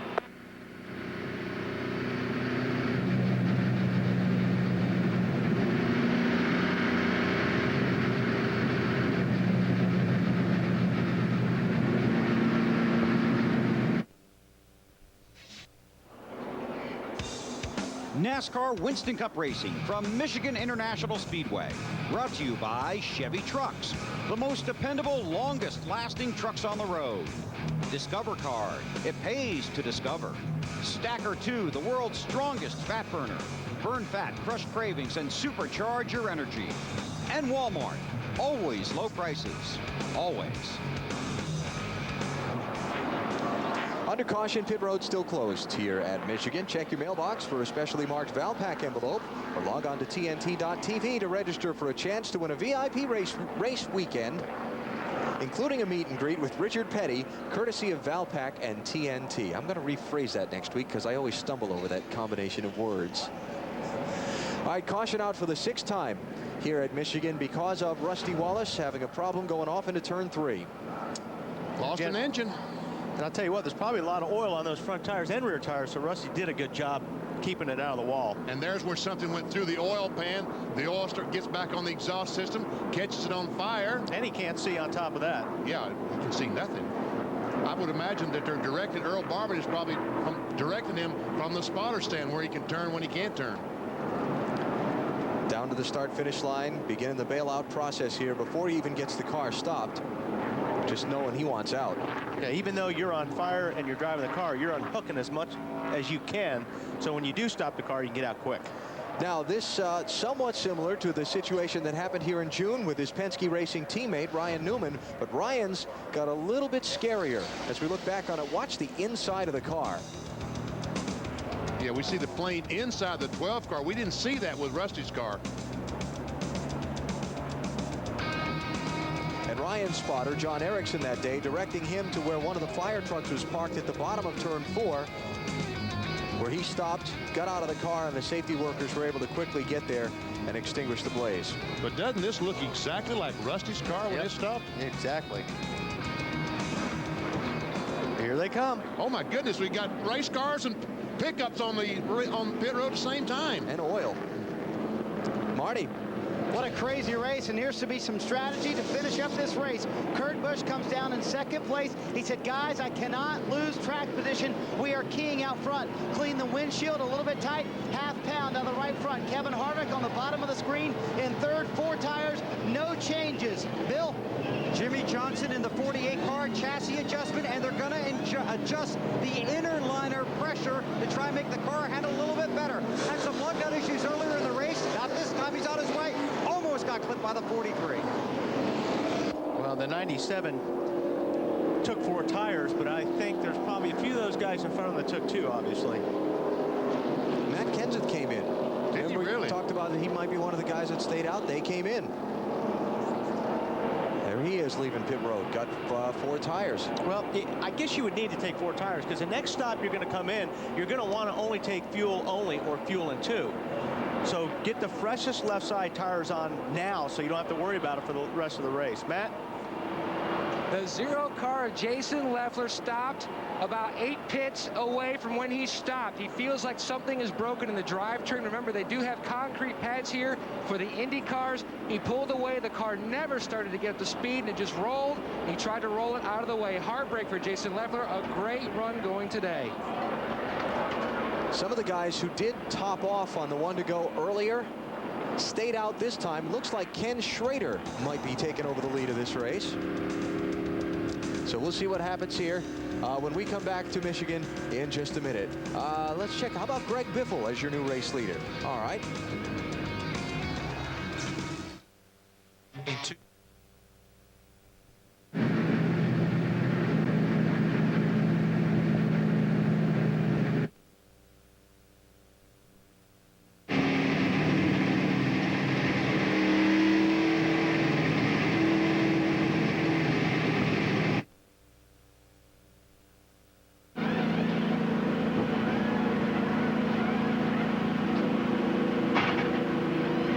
Off, leave it off. Grab his nose. Grab the nose. Put the nose on.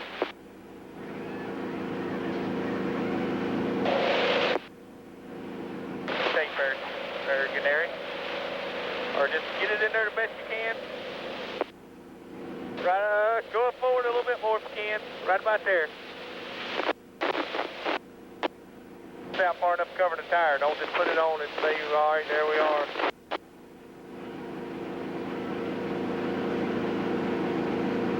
Up this time. Just speed it up. Okay, it ain't even nowhere near covering the tire, is it? Quarter fender brace over here. It's adjustable. Screw gun, just screw right into the side of the frame there.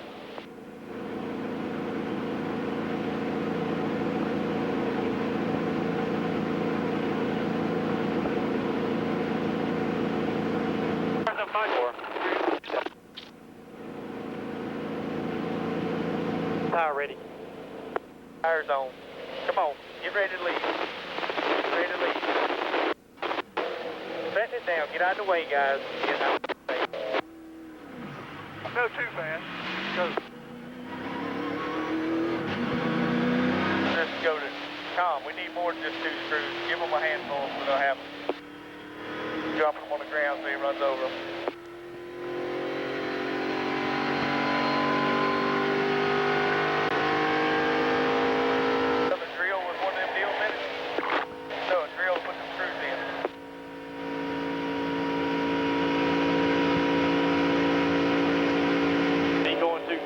try to save it. Got to be able to work fast this time around.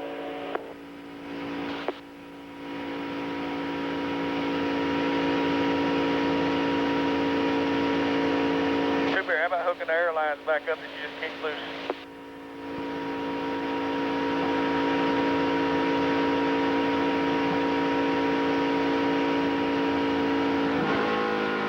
Screw that piece of nose down. A couple more screws. I just go behind me and tape it. Phil's gonna check that fender brace, make sure it's exactly where it needs to be. Damn sure the fender braces are on. Tight.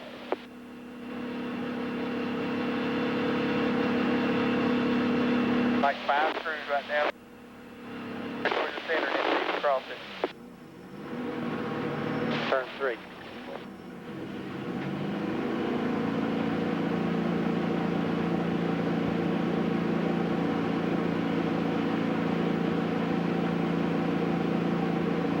Turn 4. They are on 1 to go, by the way. Got it.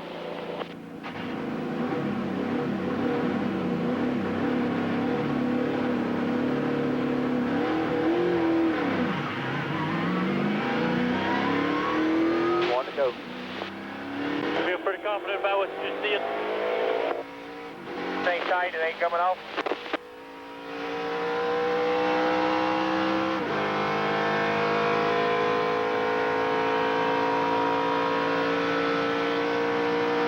You got 10 screws in it, he's got the fender brace on it, you got a bunch of tape on there. So I think you got this at the top of the fender. But next time you put something on there.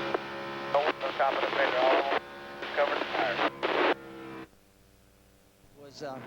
You got so much junk hooked to your head nowadays, you know, head and neck restraint stuff, cords, all kind of junk. And so I was waiting for something like that to stick and hold me in there, but it didn't. I got out okay. All right, good to see that he's all right. One other update, guys. Casey Mears did get released from the infield care center without any injuries. I spoke with his father, Roger.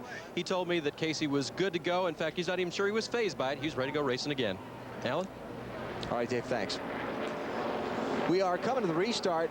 Just heard Rusty talk about what might have happened to his engine. BP, want to show that to us? Alan, let's go inside our engine and show you. When the thing turns over like this, you see the connecting rod. Something happens, it breaks this rod. The pieces start floundering around inside the engine. This is the oil pan. It's just a piece of tin. It knocks the hole in the pan. The oil, the lubricants inside, comes out, sprays on the exhaust system. That's where the fire comes from. These pieces floundering around inside the engine. That's a cutaway of a Dodge engine that we have for you to play show and tell. Yeah. Like a hand grenade going off when those things blow. Yeah, a lot of the run jokes always it's oil pan failure of the oil pan to hold the parts. Get ready. Exactly. Green flag. Greg Biffle is the leader. Ken Schroeder is second. Elliott Sadler, remember he have a lap down earlier, he's third. Jeff Green is fourth. Joe Nemechek is fifth. Those 5 cars did not stop on this caution. Ward Burton is running 6th. Fuel only for him. Wow. Jimmy Spencer is 7th. Who's that? Jeff Gordon. Oh, I mean, he was on the apron getting under that car of Kevin LePage. And remember that Jeff Gordon's a lap down in 32nd place, trying to get back on the lead lap. 21 and 57, Ricky Rudd and Kevin LePage also not on the lead lap. The race for second is behind them, 38 and 49, Schroeder and Sadler. Oh, 3-4 wide off turn 4. Oh, yeah, 5 wide now, maybe. Jimmy Johnson on the inside of Jarrett. There's Kurt Busch trying to work his way back to the front, the 97 car. Man, he's on the apron of the racetrack as well, trying to get positions. I know it's a big, wide racetrack, but the way this looks, we may not be done with that caution flag. Well, one thing, too, when you're in the center, getting off a turn 2, if you're the guy in the middle, your car pushes really bad. I mean, it almost feels like somebody picks up the front of the car, and you just go flying up the racetrack, and if somebody's above you, you run into them. So it's real tough coming 3 wide off these corners. You know, this is a wreck trying to find a place to happen. That's what this is.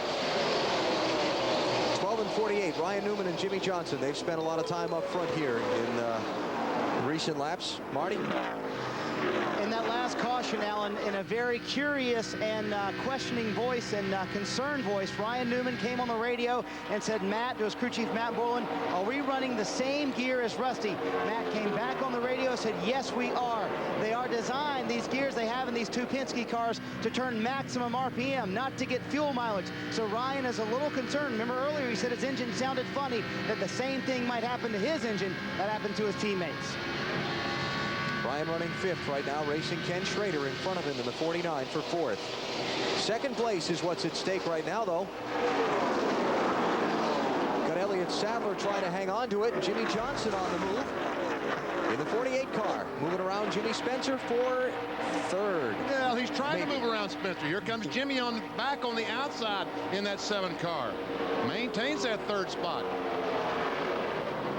Jimmy's trying to make up for last week. Look, he's trying to take 2nd spot. He's trying to make up for last week on the road course. That's what he's doing. What's this, Jimmy?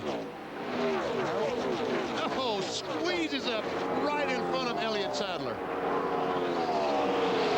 And if he hadn't, he probably would have lost 4 or 5 spots. If he had to keep that car down, all these guys lined up would have drove right by him. All right, Johnson's going to try Sadler.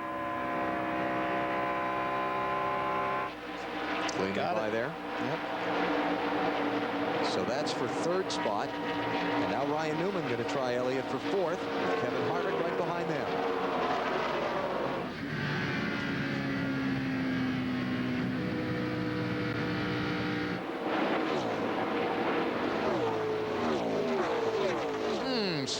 Ryan Newman squeezes up in front of Elliott Sadler. So does the 29 car of Harvick. I think there was room for a car there, but he somehow made it. Johnson goes for 2nd spot. Spencer got Mongo going for a great ride today. That's the dog on the hood of his car, affectionately called Mongo. Good job, Jimmy. You're the man, buddy. So Spencer back to 3rd as Jimmy Johnson goes by him. Remember, Spencer didn't pit on that last caution. Excuse me, Spencer got right side tires on that last caution. How about Spencer's day, Dave? Alan, earlier he had a bad vibration in the car. After they changed tires on a subsequent pit stop, that vibration went away, and Jimmy said the car did very good. Remember in Happy Hour Saturday, he talked to us about making long, wide corners here and how well you had to turn the car. Obviously, Jimmy's car is turning very well. Oh, Newman. Man, oh, man. And see, what happened there with Newman was he lost the air not only off the nose of his car, but because Kevin Harvick, was on the tail, that thing slid up the track. Need a cough drop? Yes. Medic, yes, to the booth. We have a little box in front of us that has a switch on it that says cough. Wally's all over it right now. I'm back. There you go.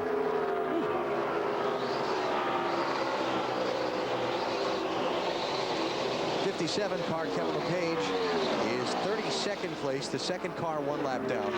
Remember, he had an unscheduled green flag pit stop earlier that took him off the lead lap. Had a left side tire down on that car. Kevin Harvick on the inside of Spencer. Ryan Newman on the inside of LePage. That's 3rd place they're racing for.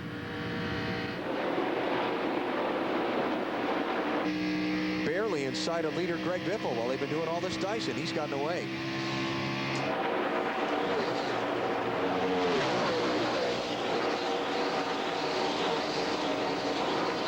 Kevin Harvick has led 34 laps earlier in the race.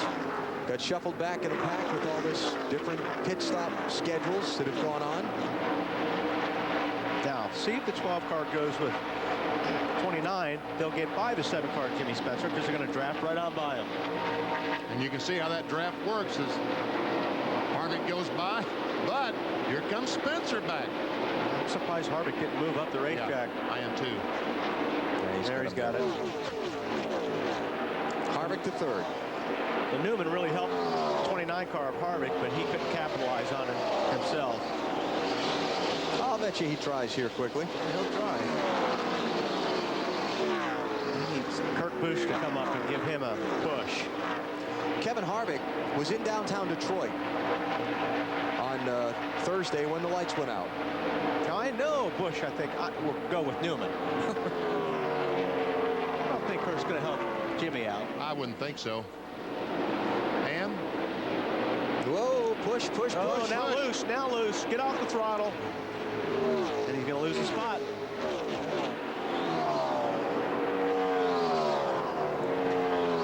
oh, touch. Hit. Yeah, they don't forget, do they? Oh. Nobody does in this business.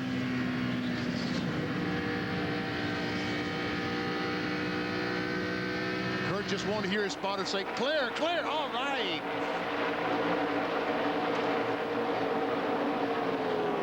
And now Newman to try again on Spencer. Newman keeps seeing people pass Spencer, and he can't get by. I think he's got him this time.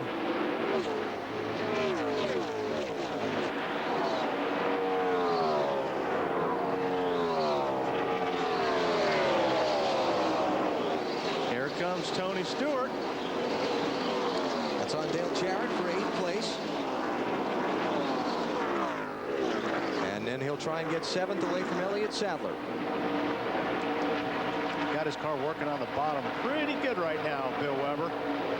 Yeah, that 20 car moving along pretty well there now. Allen will have a better number than this. I had Tony restarting 23rd and 9th last time by, so just zipping to the front of the field.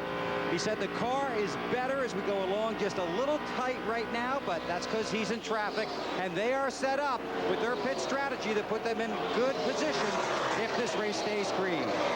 Matt? Well, Bill, last night, Tony Stewart went to Knoxville, Iowa, watched the dude, Daniel Ossowski, win his 3rd Knoxville Nationals, but Tony will climb back behind the wheel of a dirt modified on Wednesday night in New Egypt.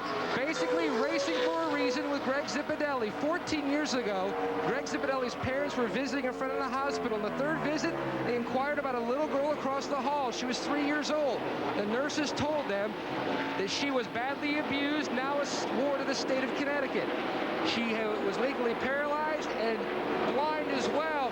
His parents adopted her. Now 14 years later, little Tina, 17 years old, in special classes. But Greg knew firsthand what it's like to help a child that has problems, whether medical or learning disabilities. That's why he has chosen kids as his main charity, and that's how they're trying to raise money, using their passion for racing for his passion for kids. Matt talking about Tony Stewart forming a charitable foundation this week, the Tony Stewart Foundation, to raise money to support children, as are the cases Matt was talking about there a second ago. Tony Stewart goes by Spencer, moves into the 6th position, and we've seen Tony struggling back in the group, back in the field, but it looks like now that he has his car adjusted, as Bill said, well on his way with his pit strategy to have a shot to win this race. Well, he's been on these tires and he's burned off enough fuel that maybe that car's starting to balance off for him here. Greg Biffle was gone from Jimmy Johnson until Jimmy got to 2nd. He's taken 5 laps to run him down from about 4 seconds back. And he's trying to take the lead away. And looks like he's going to be able to do it off turn 4. Oh, yes. Jimmy Johnson has led the most laps today. This will be the 3rd time he's out in front of the GFS Marketplace 400 at Michigan. And Alan, just so you know, Chad Knaus told him before the last restart, he said, Jimmy, just remember, big picture day. Nice big picture day would be a win, though Jimmy Johnson 4th in the NASCAR. Just a little on top of the racetrack, that's it right now. 10-4.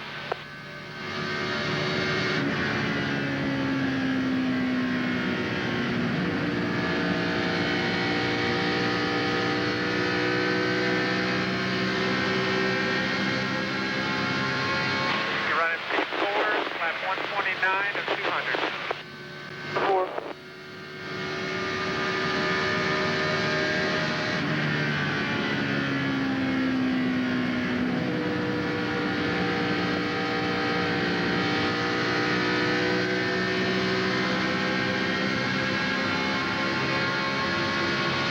Clear by 6 on this one.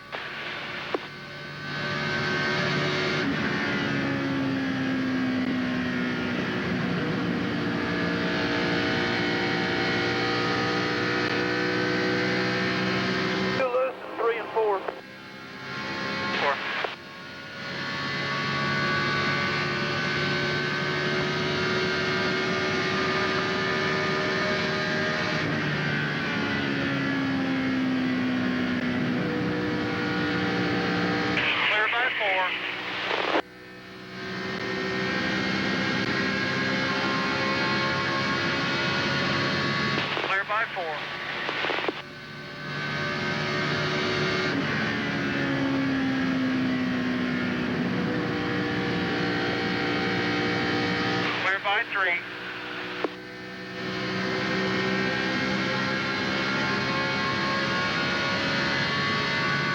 Clear by 2.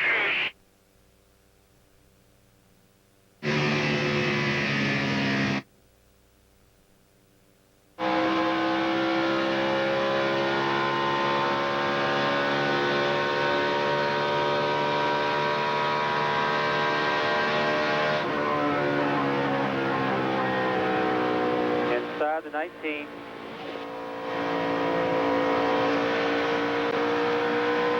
Inside.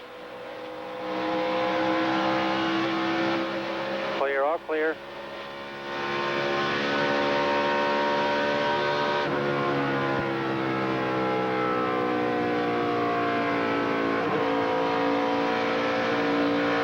Cars back inside.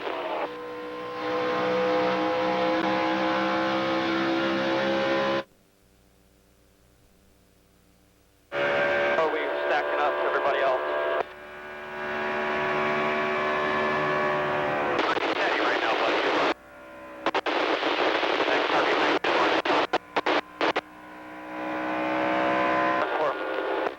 Let me just stay up high right here next to the fence by the starter. There's a piece of debris right here in the middle of the racetrack. 120.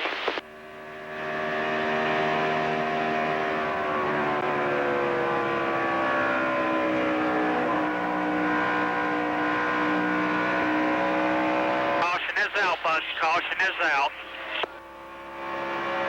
24 cars, about 6 cars back. Go if you can. 10-4, we are.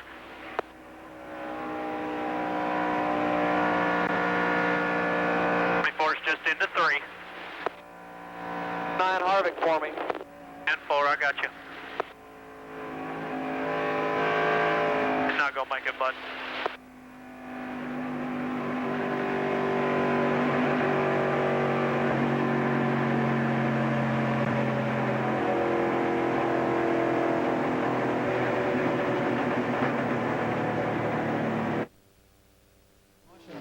I don't think they can make it on one more stop. So, but they can stop, get 4 tires, and get ready for gas only on that last stop. Exactly. Put your tires on now, and then you'll just get a splash of gas. Although they won't listen to us. Oh, no, they'll change 2 tires or splash of gas this time, yeah. Shouldn't be that long a caution because it's just a piece of metal they're going out to pick up. But if they get the restart at 60 to go, let's say, somebody's going to come in and top off, and somebody's going to try it. Oh, they'll try. No doubt. Someone will try. All right. Guys on pit road are stretching the legs and loosening the shoulders because this track position here on this exchange of pit stops, this could be big. Hey, Bill, this is not a break for Tony Stewart because his car struggles after a tire change, doesn't it? Yeah, it'll be interesting to see what they do if they give him a little bit more air pressure, maybe to help him on the get-go there, Benny. But the good thing about where Tony is right now, he's not so deep in the field. So he can get, if he can get by the lap cars, he's going to be in a lot better air than if he was deeper in the field. And they are going to take a ½ pound of air out of the left rear on that 20 when he comes down pit road. We'll see what happens. Here they come. Stops will be with 65 laps to go. Jimmy Johnson, Greg Biffle, Kevin Harvick, Tony Stewart, Ryan Newman, the top 5 coming in. Matt Yoakum. And Greg Biffle in the second position. He will be about 14 to 15 laps short of making it. They are going to pit for 4 tires. You see the handle in the back window. They're going to make a chassis adjustment. His car had gone to the tight side. Hardy? 2 tires on the bottom of your screen for Kevin Harvick. They'll be about 10 laps short on fuel. Look at it, he's already gone. They'll come to 2 again at the end of the race, Bill. Round of wedge in the right side. Stops Jimmy Johnson short. 4 tires, slight air pressure adjustment. He follows the 31. Dave? Bill, Jimmy Spencer's crew put 4 new tires on that car. Just a tick loose for Jimmy. They went down on the track bar. I can't even say a thing today. Just a half a round. Just a slight adjustment for Jimmy. So 2 tires for Kevin Harvick and Robbie Gordon. And the running order is shuffled again. We'll reset it for you when we come back to Michigan.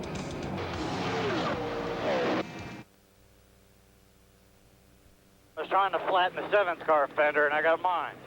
I needed to be further forward on his car. And he just showed on TV, him just missed by about 1 inch of these 2, not far enough forward.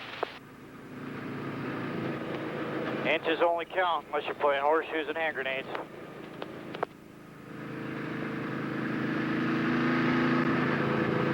And I don't really want to play either with that clown. I hear you, man.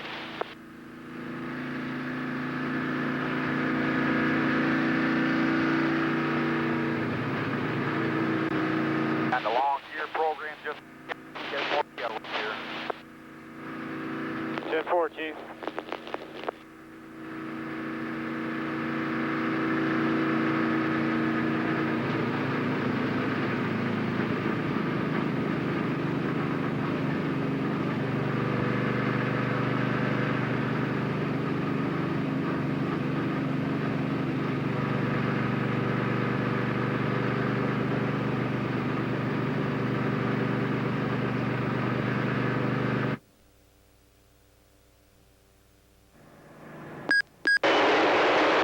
God, let's get the green, NASCAR.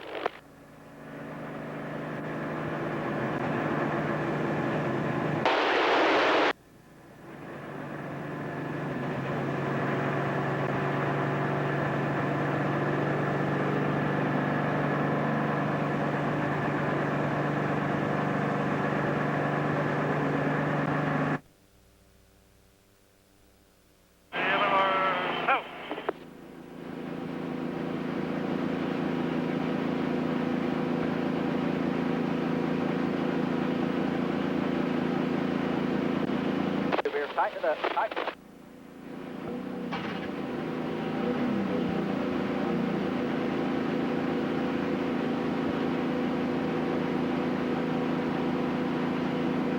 Got all the tape. And the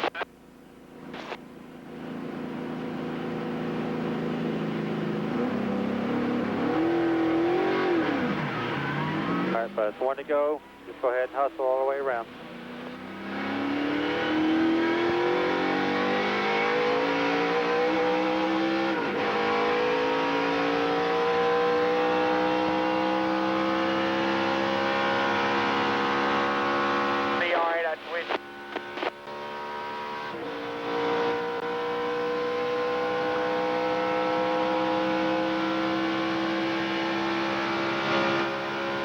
You're watching the GFS Marketplace 400 from Rockford, Illinois. Ryan Dubois, Windshield, Fairmont, West Virginia. Ryan McRae, Front Tire Carrier, Highland, California. Corey Quick, Front Tire Changer from Balls, Missouri. Chris Anderson, Jack Mann, Tampa, Florida. Ron Malik, Rear Tire Carrier, Franklin, Wisconsin. Ryan Pepe, Rear Tire Changer, Orlando, Florida. Jim Pollard, Gas Man, Greensboro, North Carolina. Mike Knauer, Catch Can, Cambridge, Maryland. Those are the guys that did it. You saw the pit stop. Now here's what it sounded like on the radio. You guys freaking rock! Great job, boys. Great job. That's exactly what we needed right there. Great job. They do rock, but they'll roll short 13 laps on fuel. They will have to stop again, as will just about everybody, Alan. Only 2 lead lap cars chose to top off the fuel on 1 to go. They were Joe Nemechek and Ken Schroeder. Their teams brought them in. That would leave them 63 laps to go to the finish. That's a long way. Still got 30 cars on the lead lap. Kevin Harvick and Robbie Gordon in the top 2 spots with only 2 tires on their pit stop.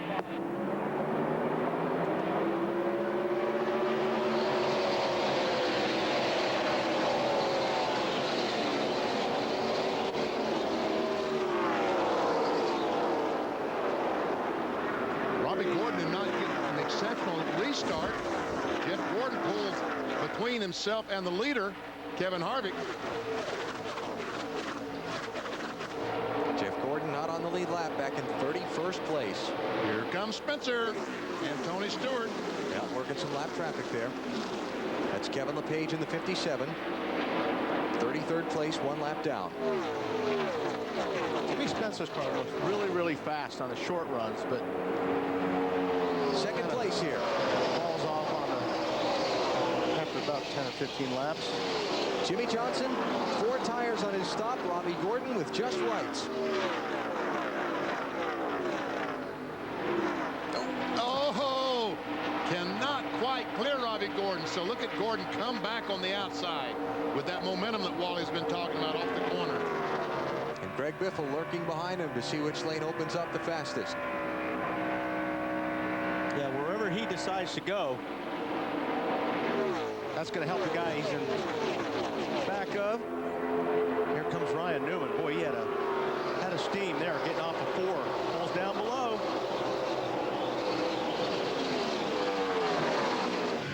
Second and third, fourth and fifth. Ryan Newman. Oh, one car up in smoke. Turn 1. Oh, he's Bobby going up Labonte. Caution's out.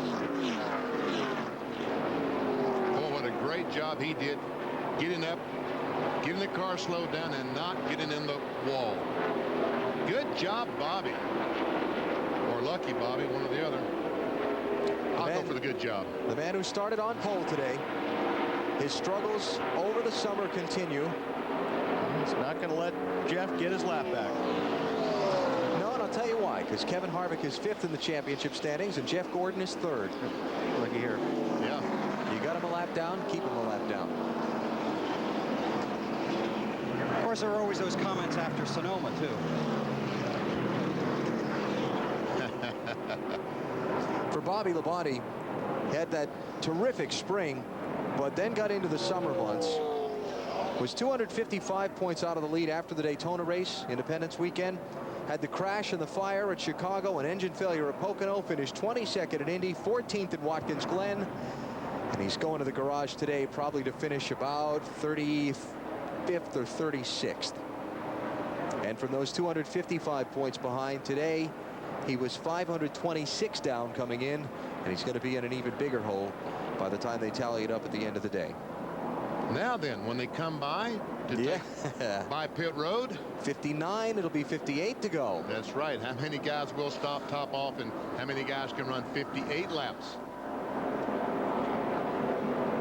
Boy, those poor crew chiefs. This is why they make the big bucks, trying to make these decisions now. I don't know that they're still within their window. Obviously not. Now, so far no takers. Kurt Busch faked. Looks like none of the front running cars are going to come in. Under caution here at Michigan International Speedway. Same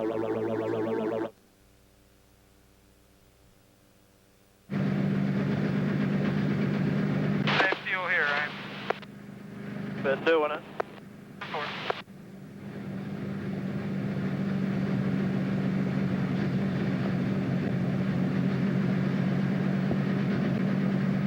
Take them high.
y'all leaning on it with your hand.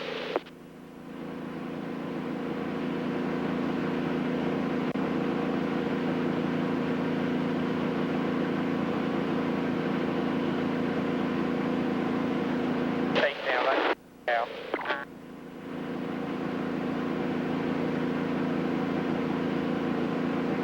Four guys. All right, let's go.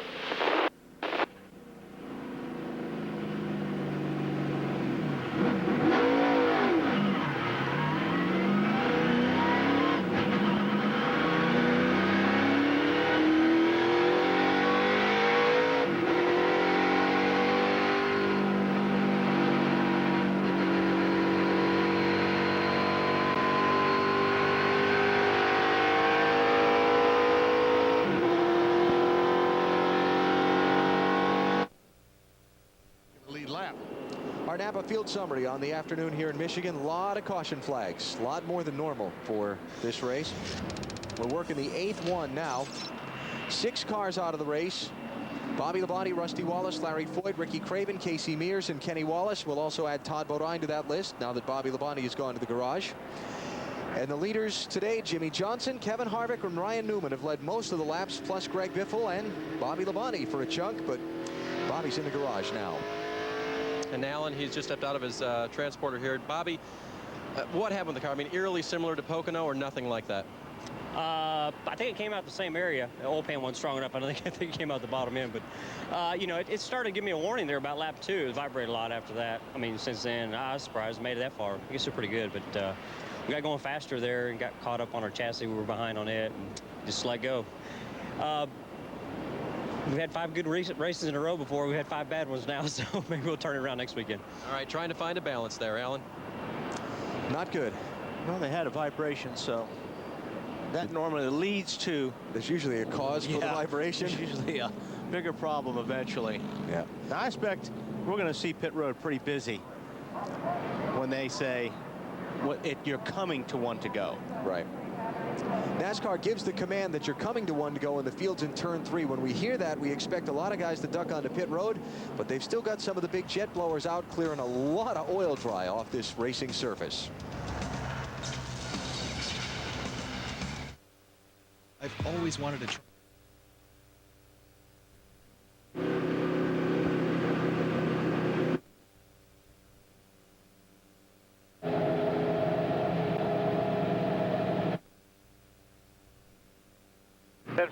I think we need to stay on that plan. But just the way that we could run good with these scuffed tires, and we'll for surely be in that way. I mean, the worst thing that could happen is we got to come in and top off just like these guys have to.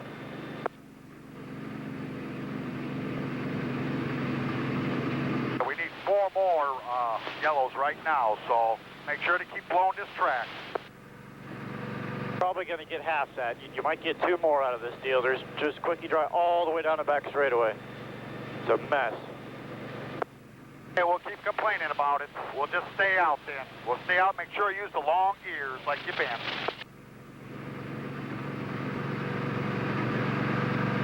NASCAR's saying about 3 more laps, so.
on 4 and made a wedge adjustment. So they made a big adjustment then, not so much now, and the car has really come around to Matt. All right, still no 1 to go being given here, so the land rush is not on yet on the pit road. Marty?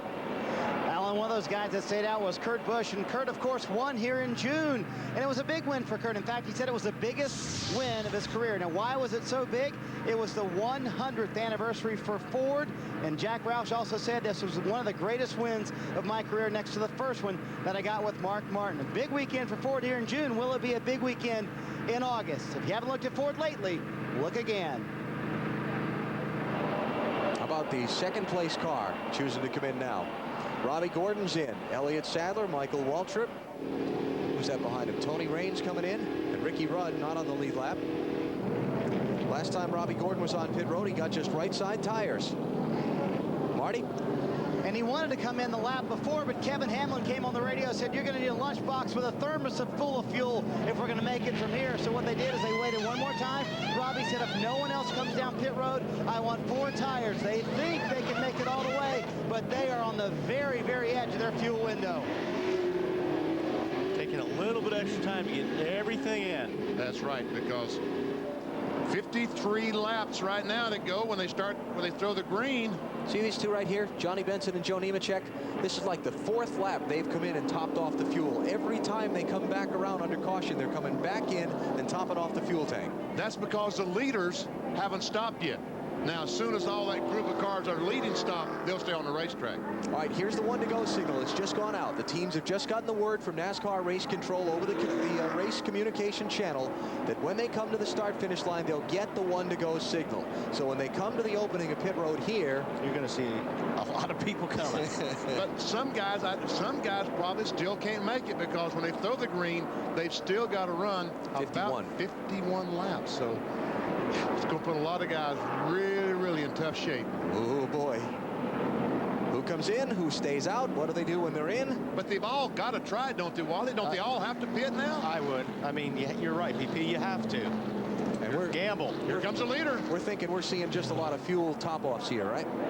Oh, some guys stay out. Spencer stayed out. Kurt Busch, Dale Jarrett, Sterling Marlin, all stayed out here.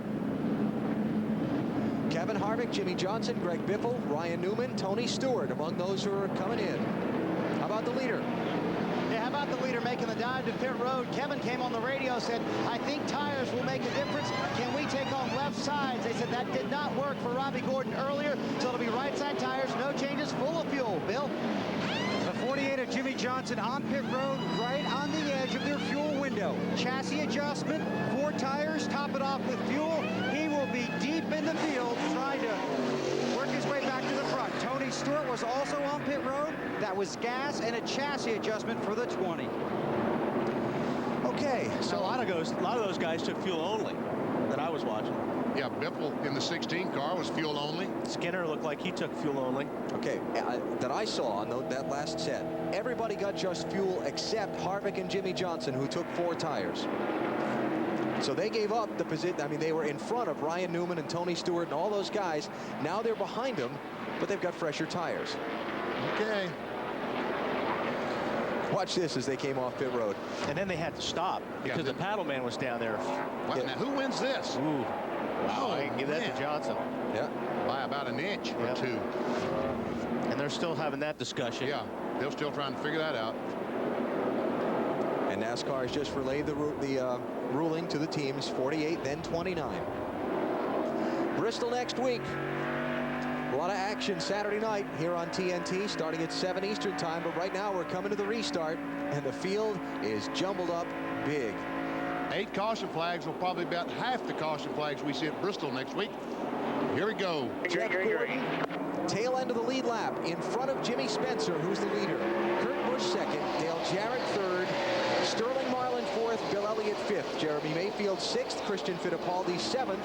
Then the first of the guys who came in and topped off the fuel, Mark Martin, back in 8th place. Ken Schroeder in 9th, Steve Park in 10th. Matt Kenseth is 13th. And then you get all the way back to Ryan Newman in 21st, and Jimmy Johnson and Kevin Harvick in 27th and 28th. Look at Spencer just blow by Jeff. Well, I thought he was going by Gordon. Here comes Kurt Busch right up on the back bumper of Jimmy Spencer. Spencer gets loose. Wow. That's arrow loose. It's at its best. The leader, Kurt Busch, out in front.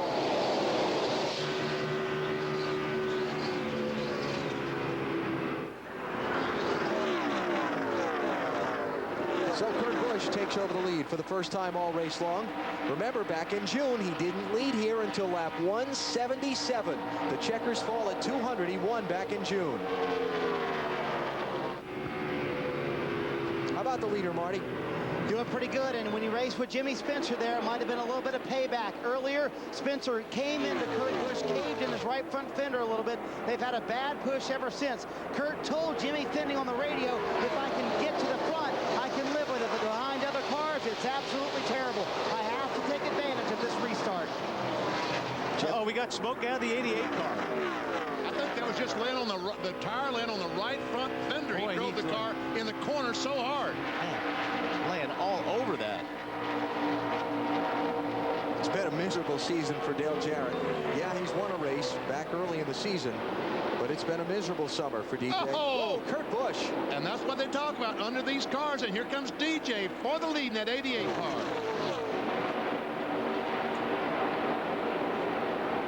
They talk Keep your rhythm and run away from him now. Eighth leader today, Dale Jarrett. Look at that. That is a lot of smoke. Saw Rusty Wallace doing that in happy hour yesterday. If he bounced off somebody earlier and has that right front pushed in a little bit. Or you think it's just the top of the fender? I think it's the top of the fenders.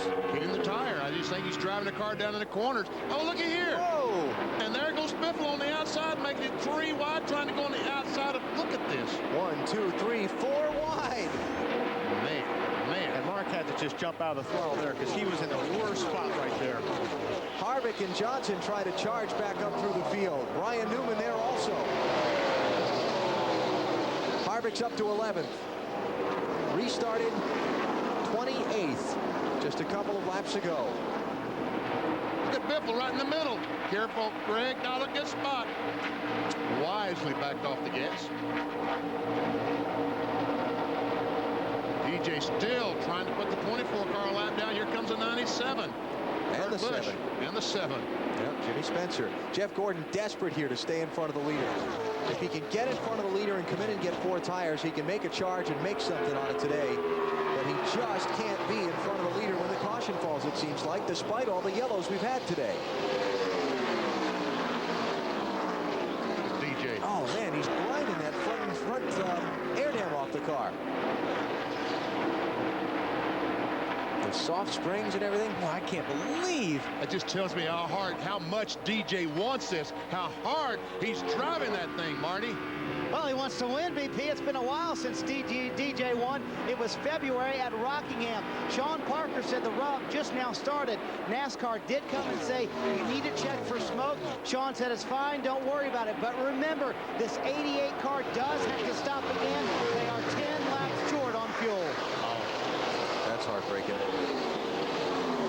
This is the first race Dale Jarrett has led since Talladega, the 8th race of the season. This is race 23. Oh, look at that run that Kurt Busch has coming off the corner. Behind him, Jimmy Spencer, Sterling Marlin. Jeff Gordon is not laying down on this deal. Well, he's trying as best he can. It's Bill Elliott creeping into the picture at the front of the race. Haven't talked about him all day. He's kind of been mired in the middle of the pack. I think that's another car that's probably going to have to make a pit stop before this thing is over. Dale Jarrett last stopped at lap 135, so 65 to go. That's why he's going to come in so much short. Oh, that tire rub's not getting any better, is it? Oh, here we go. Busch on the outside for the lead. Got him. Kurt Busch back out in front.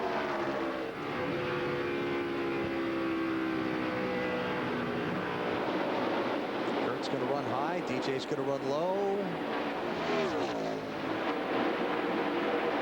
DJ's car doesn't smoke like that. Do not worry about fuel. Do not worry about any fuel. All right. That was Jimmy Finning, wasn't it?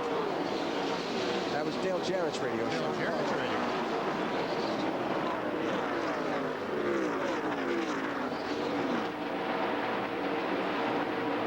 Wow, what a little stretch of race this has been. The running order jumbled up. Some of the guys that were up front earlier trying to come back through the field. Ryan Newman has gotten back by Kevin Harvick. That's 9th, 8th, 9th, and 10th.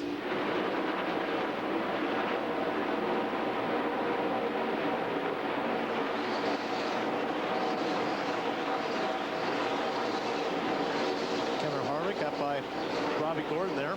Yep. Remember that on that last pit stop, Harvick took 4 tires. Ryan Newman didn't.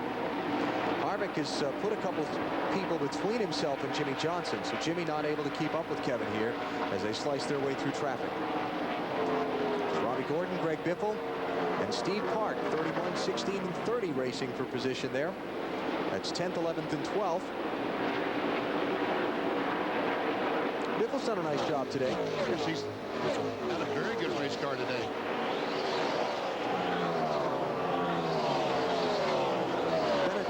Track of very mixed results for Greg Biffle. 2 Craftsman Truck Series starts here, won them both. 2 NASCAR Busch Series races here prior to yesterday. Didn't finish either one of them. He could just come up. He could just clear Robbie Gordon. He'd be okay. Oh! I don't know if he was clear or not, but he moved up anyway. Wow. Here comes. Robbie's going to give a little bump for that. Whoa, yeah. Look out. Oh, he did give him a bump. Got him sideways, getting in turn 3. This ain't over yet. NASCAR race director David Hoots saying, calm the 31 driver down, please. And here comes Jimmy Johnson, that 48 car, the Lowe's car.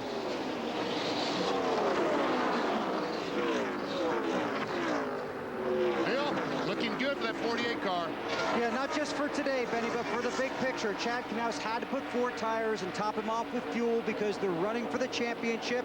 Could be a big day for him here. Jimmy Johnson restarted in the back of this pack, restarted 27th and has climbed into the top 15. Similar story for Tony Stewart, restarted 23rd, now inside the top 15. He said the car is still sliding around. The last chassis adjustments did not tighten the car up the way Tony wanted.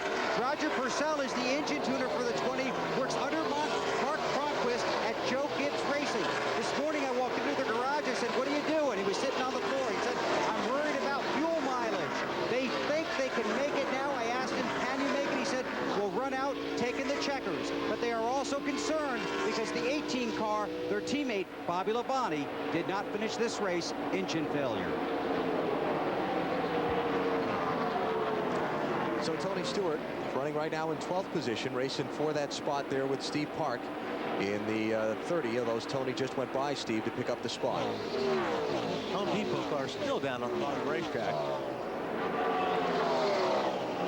I would imagine he'll be there when they throw the checkered flag today because Tony Stewart, that's his MO at these racetracks. He just runs on the bottom of the track. Ryan Newman trying to take 6th place from Michael Waltrip. Newman's smoking. I mean, I don't mean literally smoking. I mean, he's fast, trying to come up through the pack. This is Kevin Harvick's view. Now Harvick racing for 7th spot with Mikey.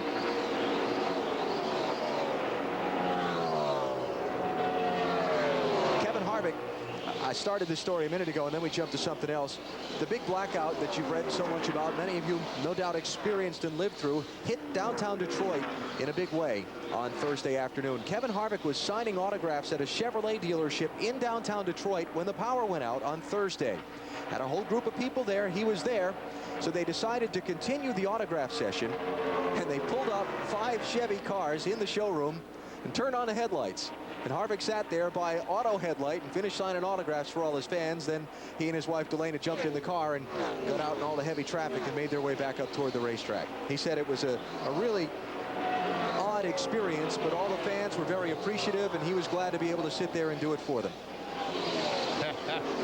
you see the 29 car and the 24 car, all the hand signals coming off turn 2 back there? Yeah, there were hands out the window. Yeah. I don't think they were happy hands.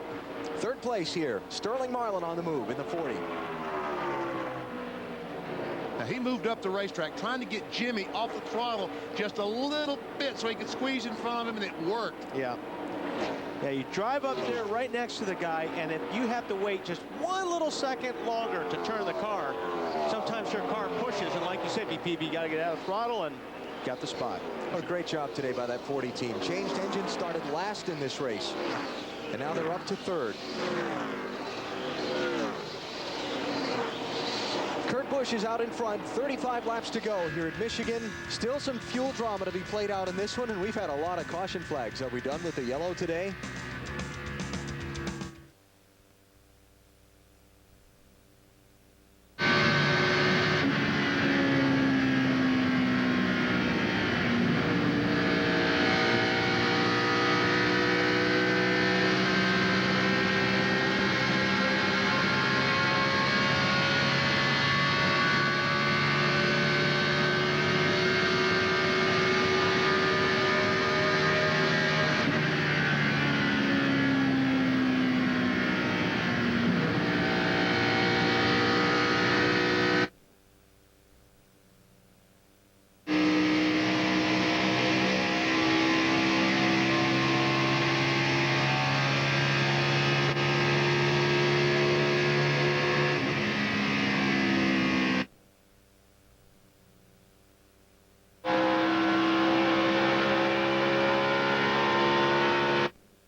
On the 40, I believe it's the 12 car.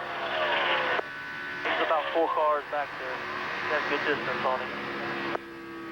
Yeah, and you ran the same lap time that time as the 12.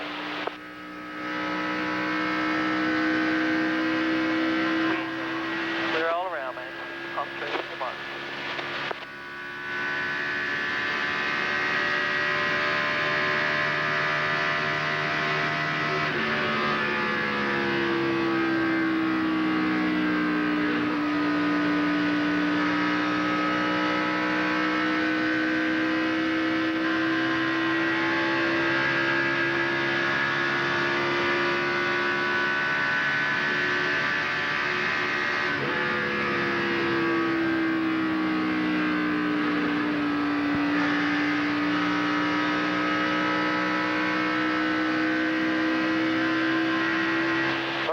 To go, 30 to go. Just watch your fuel, looking good from behind.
again, Jimmy Spencer can only go 48 laps on fuel, so they will have to come in and stop again. Matt?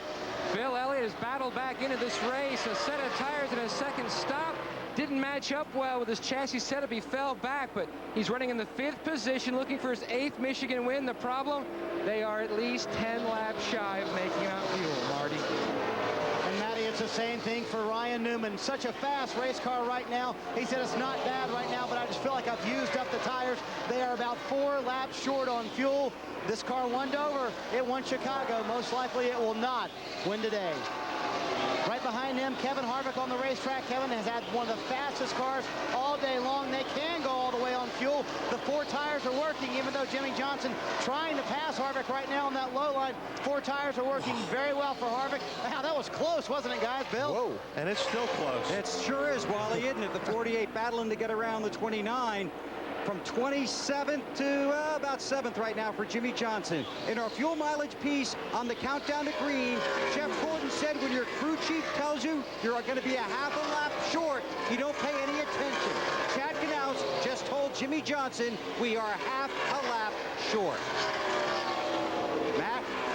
Running in 9th is Greg Biffle. Remember, they came back in, topped off. They just needed 3 gallons of fuel. So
outside.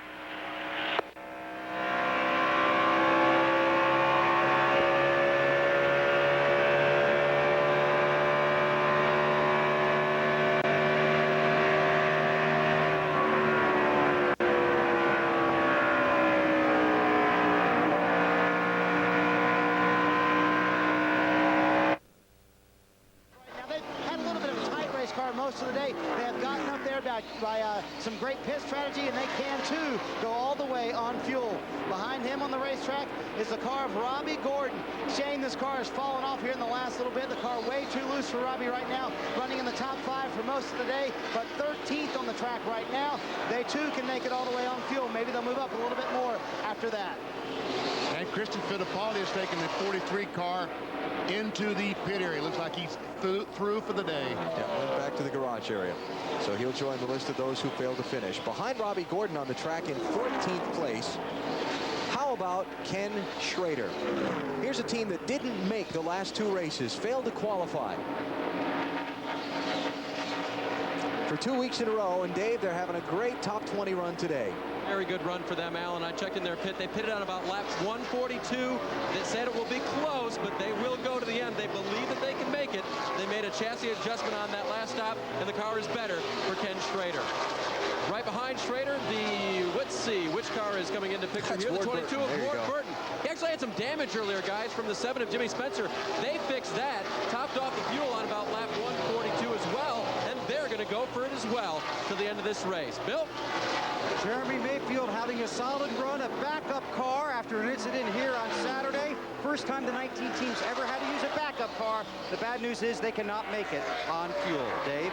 Opposite news for championship leader Matt Kenseth. They can make it on fuel. They started this run a little bit loose like my voice, and now the car is coming back to him, Matt. Well, Elliott Sadler got his lap back thanks to the 29 earlier in the race. Now, though, he is questionable on fuel, just trying to hold on to a top 20 finish. Marty? Another nice run for Johnny Benson in Michigan, his home state. Johnny runs well at this racetrack.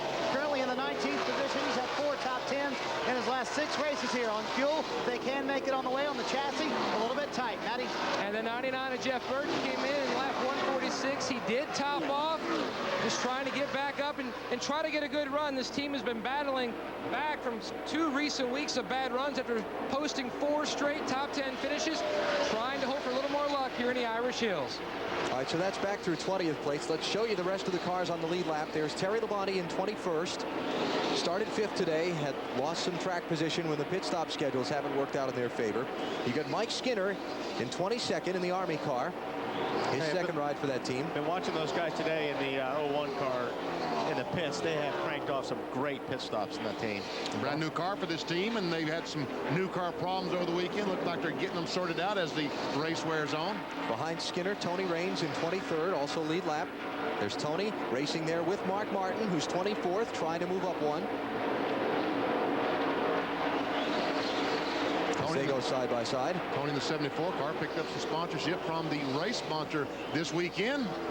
And Mark not able to make that pass. So that's 23rd and 24th. Behind them, Joe Nemechek in 25th. There's Joe. Kyle Petty behind him in 26th.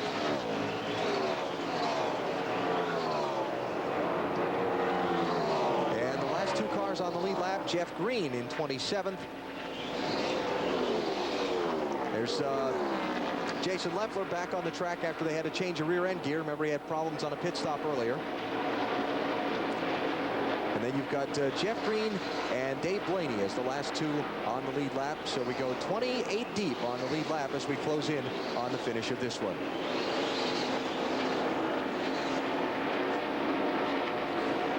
As Kurt Busch goes down through 1 and 2, we see Dale Earnhardt Jr. directly in front of him. But as you said just a moment ago, Junior really can't gain anything, and he can't lose a lot as long as he stays on the racetrack. The best thing he can do is just try to ride and finish the race. Yep, he's just out there now to see if anybody else falls out of the race between now and the checkered flag. He can gain a spot, that's right. Well, he's already gained a spot on Christopher Fittipaldi when he fell out. So of the top 3 in the championship, Junior and Jeff Gordon are running 32nd and 31st respectively. Kenseth is running 15th. And so there's going to be another jump in the championship today, as here comes some cars onto pit road. Dave? Jimmy Spencer could wait no longer. They count. It's like a 4 or 5 count that he wanted to get in there, and now they get him off pit road. As Spencer leads fuel only, but they changed right side tires on Sterling Marlin's car. Probably not a bad decision with 16 laps to go. But without a caution flag, those guys are they're gonna struggle to stay on the lead lap, because here comes Kurt Busch to the start finish line, and they're just leaving pit road.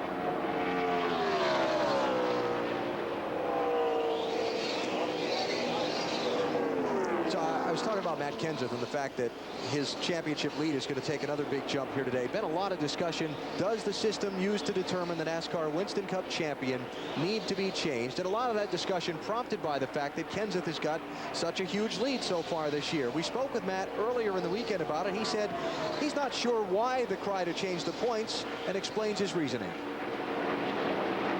But I think everybody right directly behind us has only won 1 race also. So it's not like the second, third place guy have won 6 or 7 races and they're still trailing us. They haven't. So, you know, I feel good about what we've been doing. I'd like to win more races. We're doing everything we can. But, you know, everybody out here wants to win races, and everybody's doing what they can. And as tight as all the rules are now and as close to the same as all our cars are, and how good all the teams are, it's tough to be able to win a lot of races. Very valid point. It is a very valid point. The guys that have won a lot of races, like Ryan Newman and Kurt Busch, have fallen out of 4 and 5 races. Bill Elliott, 9 car. And Bill Elliott in. Rodney Rhodes was told just to fill it. Bill to go on the jack. They only needed a few seconds. They took on right side tires as well. So waiting to see when Dale Jarrett comes onto pit road and gives up 2nd spot, and if Ryan Newman comes in and gives up 3rd. And if Kurt Busch has enough gas to make the checkered flag. Yeah. 65 laps.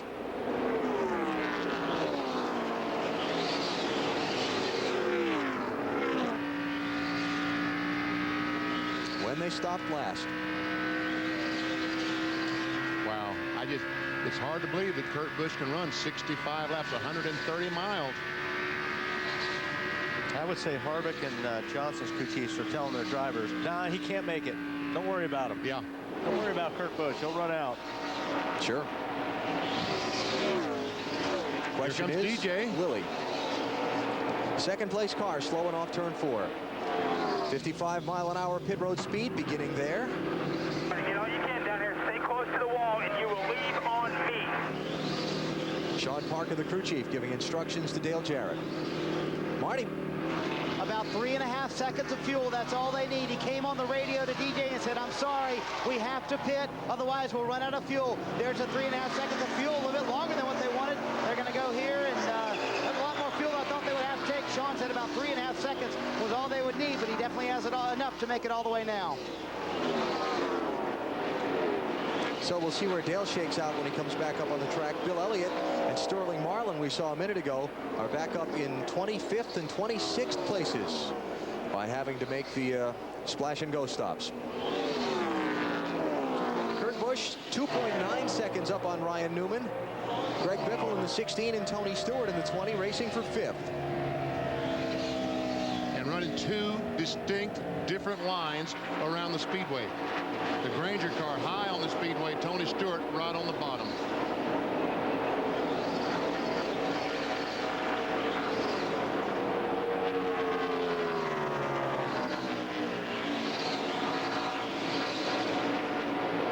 Greg Biffle, his only Winston Cup start here at Michigan back in June resulted in a 31st place finish. So significant improvement today for the leading driver in the Ray Vestas Rookie of the Year standings. He's barely on top of Jamie McMurray, 4 points entering today, but with a top 10 finish, that'll help open his lead up just a little bit. Huh, Matty?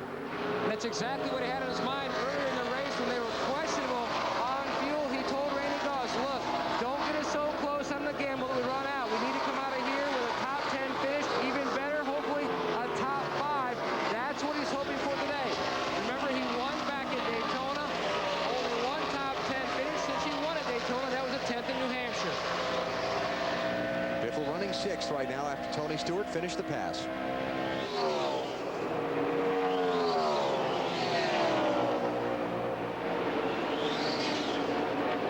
Tony Stewart started today in 23rd. Has not led. Moved to the front, went toward the back, moved toward the front. They just kind of shuffled up and down the standings all day long. You know, Manny, I wonder if these fuel pressure gauges anymore are even work in these cars the way these pickups are. You know what I mean? Because when you're out in these cars now, you're out. It's not like it runs out for a lap or 2. Used to, you could watch a fuel pressure gauge and they would start going up and down. Would start the gauge would go down to 0, back up to 6 or 7. Watch your fuel. Now they're just out. See, and that's what he just said. Watch your fuel. So he's watching that gauge, but I'm not so sure that. Well, I think when it flutters once, you're done. Is Jimmy telling him to watch the fuel pressure gauge, or just maybe, be careful with maybe be careful with the throttle. There's second place Ryan Newman. That's 2.2 seconds. Last lap by, Newman was 0.6 of a second quicker than Kurt Busch. But Marty, we heard earlier Ryan Newman couldn't make the finish on fuel. That's correct, and the calculator still does not lie. They cannot make it on fuel, but they're not going to come down pit road. Matt Borland said, how have you done on fuel this run? He said, I've been saving since we got out here. He said, well, we're going to leave you out then. He said, I'm not using any brakes right now. I think we should chance it. That's what the 12 bunch is going to do. Bill? Joe Gibbs Racing guys admit they have not gotten the fuel mileage they need to be competitive in the Winston Cup Series. Their guys say they really took a beating this week from their superiors trying to find more fuel mileage. They have a test scheduled at Kentucky to take 2 cars down there and test for nothing but fuel mileage. Unfortunately, that test is still 2 weeks away. They said they worked extremely hard in the shop this week to improve their fuel mileage. We're about to find out if the 20 car did. So here's what we got here with the fuel mileage picture right now. Kurt Busch is trying to run 65 laps to the finish. Ryan Newman pitted at the same time Kevin Harvick did, but says he can't make it. And Harvick running 3rd might be in the catbird seat if the 97 and the 12 run dry. Now, I thought Zimbabwe this morning thought that their fuel mileage was going to be okay today. They felt that below the 1.5 mile racetracks is where they really struggled on fuel mileage. So it will be interesting to see if these guys can go. But it didn't sound like it was an issue with them this morning. So, does it run out? That's the question from now to the checkered flag. Do the 97 and the 12 bobble? Well, not only does it run out, but the 97's got to run, I should say, slow enough to try to stay in front of the 12 car. Look at the speeds last time by. The difference between first and second, 3 miles per hour. And Newman was faster than Kevin Harvick. The Busch is trying to save fuel, obviously, but he's also looking up in the mirror every 5 seconds to see how much that 12 car is gaining. And that is such a tough deal to do, to try to run hard and stay in front of the guy you're racing, but do a fuel run. Man, Newman is closing fast, Marty. He just came on the radio and he said, what do you want me to do? He's obviously saving fuel. Do you want me to catch him, or do you want me to save fuel too? And Matt Borland said, you know, I don't know what's going to happen. Just go catch him. Why not? Yeah, you got to gamble. You're running second. Why not go for it? Kurt Busch told me on Friday he's a big baseball fan. He spent the time between last Sunday's Watkins Glen race and today going to Major League ball games in Pittsburgh and Cincinnati, and then drove up here. He's hoping not to get tagged out at home right now. But here comes a guy. This guy can make it. I'm sure the 29 car Harvick can make it. These 2 cars in front, I'm not too sure. They both may run out. Newman may pass Kurt Busch right here in the next lap or 2, but then will he have enough fuel? Look at this. Ryan Newman right up on Kurt Busch for the race lead. Coming to 3 laps to go. That engine is still running, that 97 car, folks. You can hear it. Newman's got to be careful not to stay behind the 97 car. There he goes. He's going to make the pass here, because you don't want the 97 to run out of gas when you're right behind him. Or you run out of gas right in front of the 97. Right. Side by side for the lead. Remember last week, Jeff Gordon coming off the last corner on the last lap, ran out of fuel. Kevin Harvick ran in the back of him, and Jeff Gordon went from about 4th to 32nd or something. Jimmy Johnson is out of fuel. Sorry, Alan. The 38's out of gas? Out of gas. They said they were right on the bubble, remember? He was one of the guys that stopped. He's 2 laps short. He took gas, one of the latest guys to take fuel. He stopped with 52 to go. So they're coming. Not anymore. Yeah, it's totally Not quit. running is what he's saying. It's totally quit. So they're getting ready to see the white flag. Ryan Newman about 5 car lengths in front of Kurt Busch. Will the fuel hold up for either one or both? Kurt Busch is out of gas. 97's out of gas too. Busch is out. 97 to pit road. 65 laps was too much. Man, White flag is up. Does Ryan Newman have enough fuel to get 2 more miles and win? Can the 12 car, can he make it? Remember, where was Chicago? He ran more laps, more miles than we thought he could run. 1 more mile for Ryan Newman. 2 seconds in front of Kevin Harvick. But that means that's not a big enough lead. He's going to have much coasting room. He's got to power it all the way almost to the finish line. Final corner, it hasn't bobbled yet. Call breaking in a new gas man right there, buddy. Checkered flag and 5th win of the season. The fuel holds up for Ryan Newman. Newman wins at Michigan, 1.5 seconds over Kevin Harvick, as Kurt Busch and Jimmy Johnson came up dry on the fuel in the final miles. Steve Park, Robbie Gordon racing for 5th and 6th there. Park gets it by fractions of a second. Great job, everybody. Great job, everybody. That's unbelievable. Ryan Newman topped off the fuel with 52 laps to go. He made it to the checkered flag. This team never ceases to amaze me, the things that they can do to pull off victory. And it's still running. I wonder if he can do some burnout. I was just going to say, see if he has enough gas for the burnout. Well, Marty, sounded like they debated it for a long time, but they made the right call. Oh, you should feel the relief down here. I got to buy you a new calculator, 4 laps short. What's that about? Well, Ryan saved quite a bit of fuel there at the end, and he's just really good at doing that, and also being able to carry a lot of speed. Did a great job today, and the guys in the pits just did an awesome stop that last stop, and just put the Alto Dodge in the right position, and Ryan took it from there. You told him with 4 to go, pull the trigger, because I don't know what's going to happen. Yeah, we weren't sure if the 97 was going to run out or if we were. At that point, just said, let's go for it, see what happens. There you go. They win all plays his 12 bunch, and how about that burnout? Still running.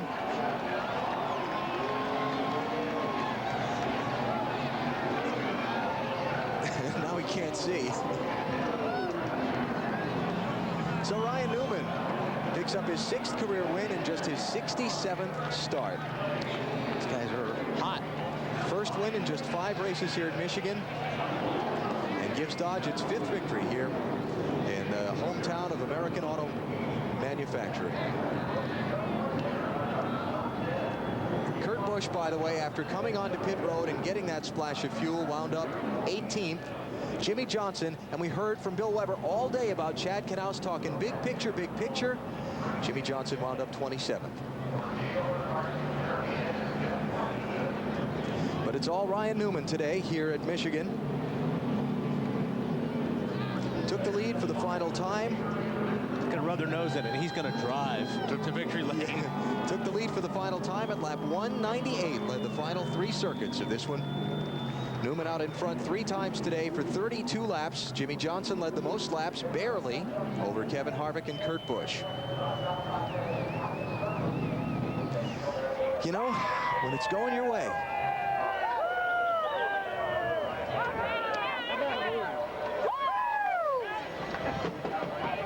South Bend, Indiana hometowner, 25 years old, picked up his first win in his 35th Winston Cup try.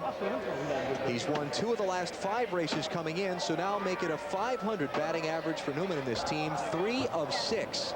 They are hot this summer, and they still have to be wondering what might be in the championship, if not for that spate of races in the spring, where it seemed like they couldn't get to the checkered flag. Talked about being hot. I think he was a little bit warm inside that car. 150,000 on hand, waiting to salute the winner as he climbs from his car in the victory circle.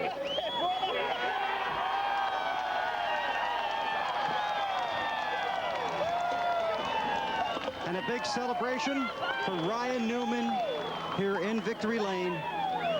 His 5th win of the season. You're going to need a towel there, aren't you? Tell you what, Gatorade Victory Lane's pretty awesome, isn't it? You got to thank Auto Mobile One, Sony, all their support. You got to thank your fuel guy for packing it full, don't you? Yeah, the guys did an awesome job. He's a new fuel man this week, but just great job. Thank Dodge for all their support. It's really awesome. Feels really great. Tell me about the communication about deciding to follow or make a run at the 97 or save fuel. I heard he was going to be pushing his luck a little more than what we were, and I knew we had an awesome race car, but it's just a matter of pushing the issue and going for it. If he can make it, I wanted to win, but I didn't want to settle for second, knowing that we had enough fuel to make it.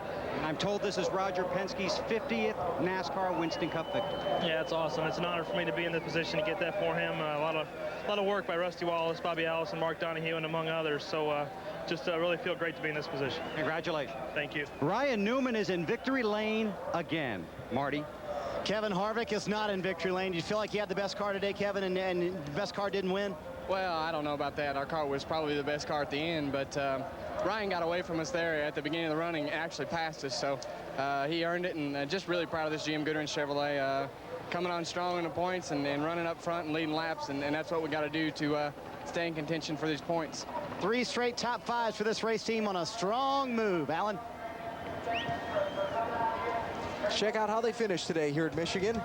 In the GFS Marketplace 400, Ryan Newman picking up yet another Winston Cup win in 2003, his 5th of the season.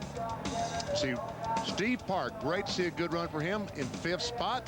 Top 10 for Ken Schroeder. How about that 8th spot? And Kenseth comes home 9th. Yep. Another big championship day for Matt. And like you said before when we heard from him, there's Kurt Busch down at 18th. Like you said before, it's as much due to other people having problems as it is what they've been doing. Because you'll find the contenders back in the pack. There's Jeff Gordon in 30th position, Jimmy Johnson in 27th. Guys in the top 5 in the championship run. Still not yet to Dale Jr. There he is, 32nd place. He pulled off in the final couple of laps when he had nothing to gain. Bobby Labonte back there in 37th. Yeah. And Kenny Wallace and Todd Bodine involved in a scary crash earlier in the race. Both were okay.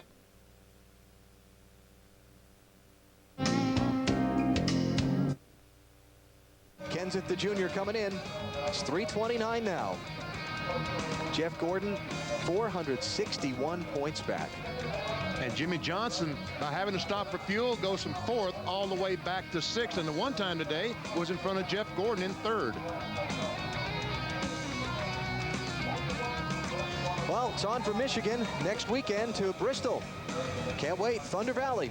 Start Friday with NASCAR Busch Series Racing, presented by Cat Rental Stores at 7 Eastern Time. Saturday night, it's the Sharpie 500 on TNT. We'll start with Discover Card Countdown to Green at 7 o'clock Eastern Time. That's next weekend here on TNT. Plus, we'll have Bud Pole qualifying for you at 3 Eastern on Friday afternoon.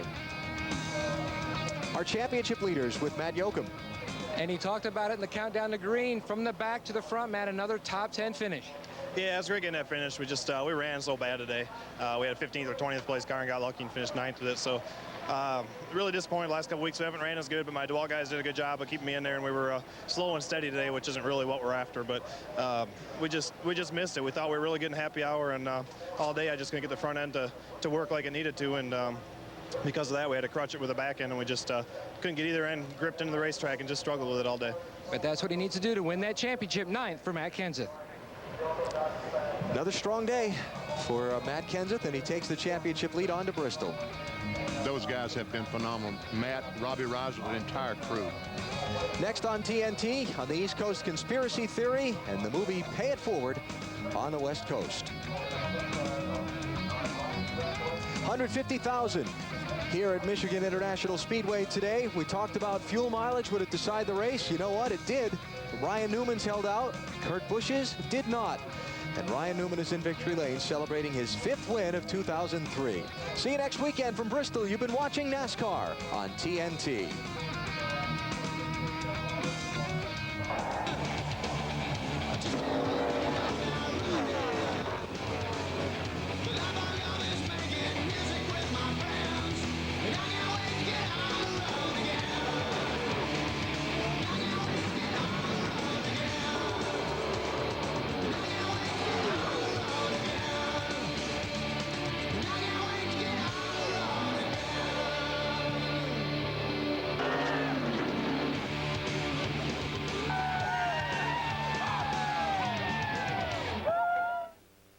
Copyrighted telecast may not be reproduced, retransmitted.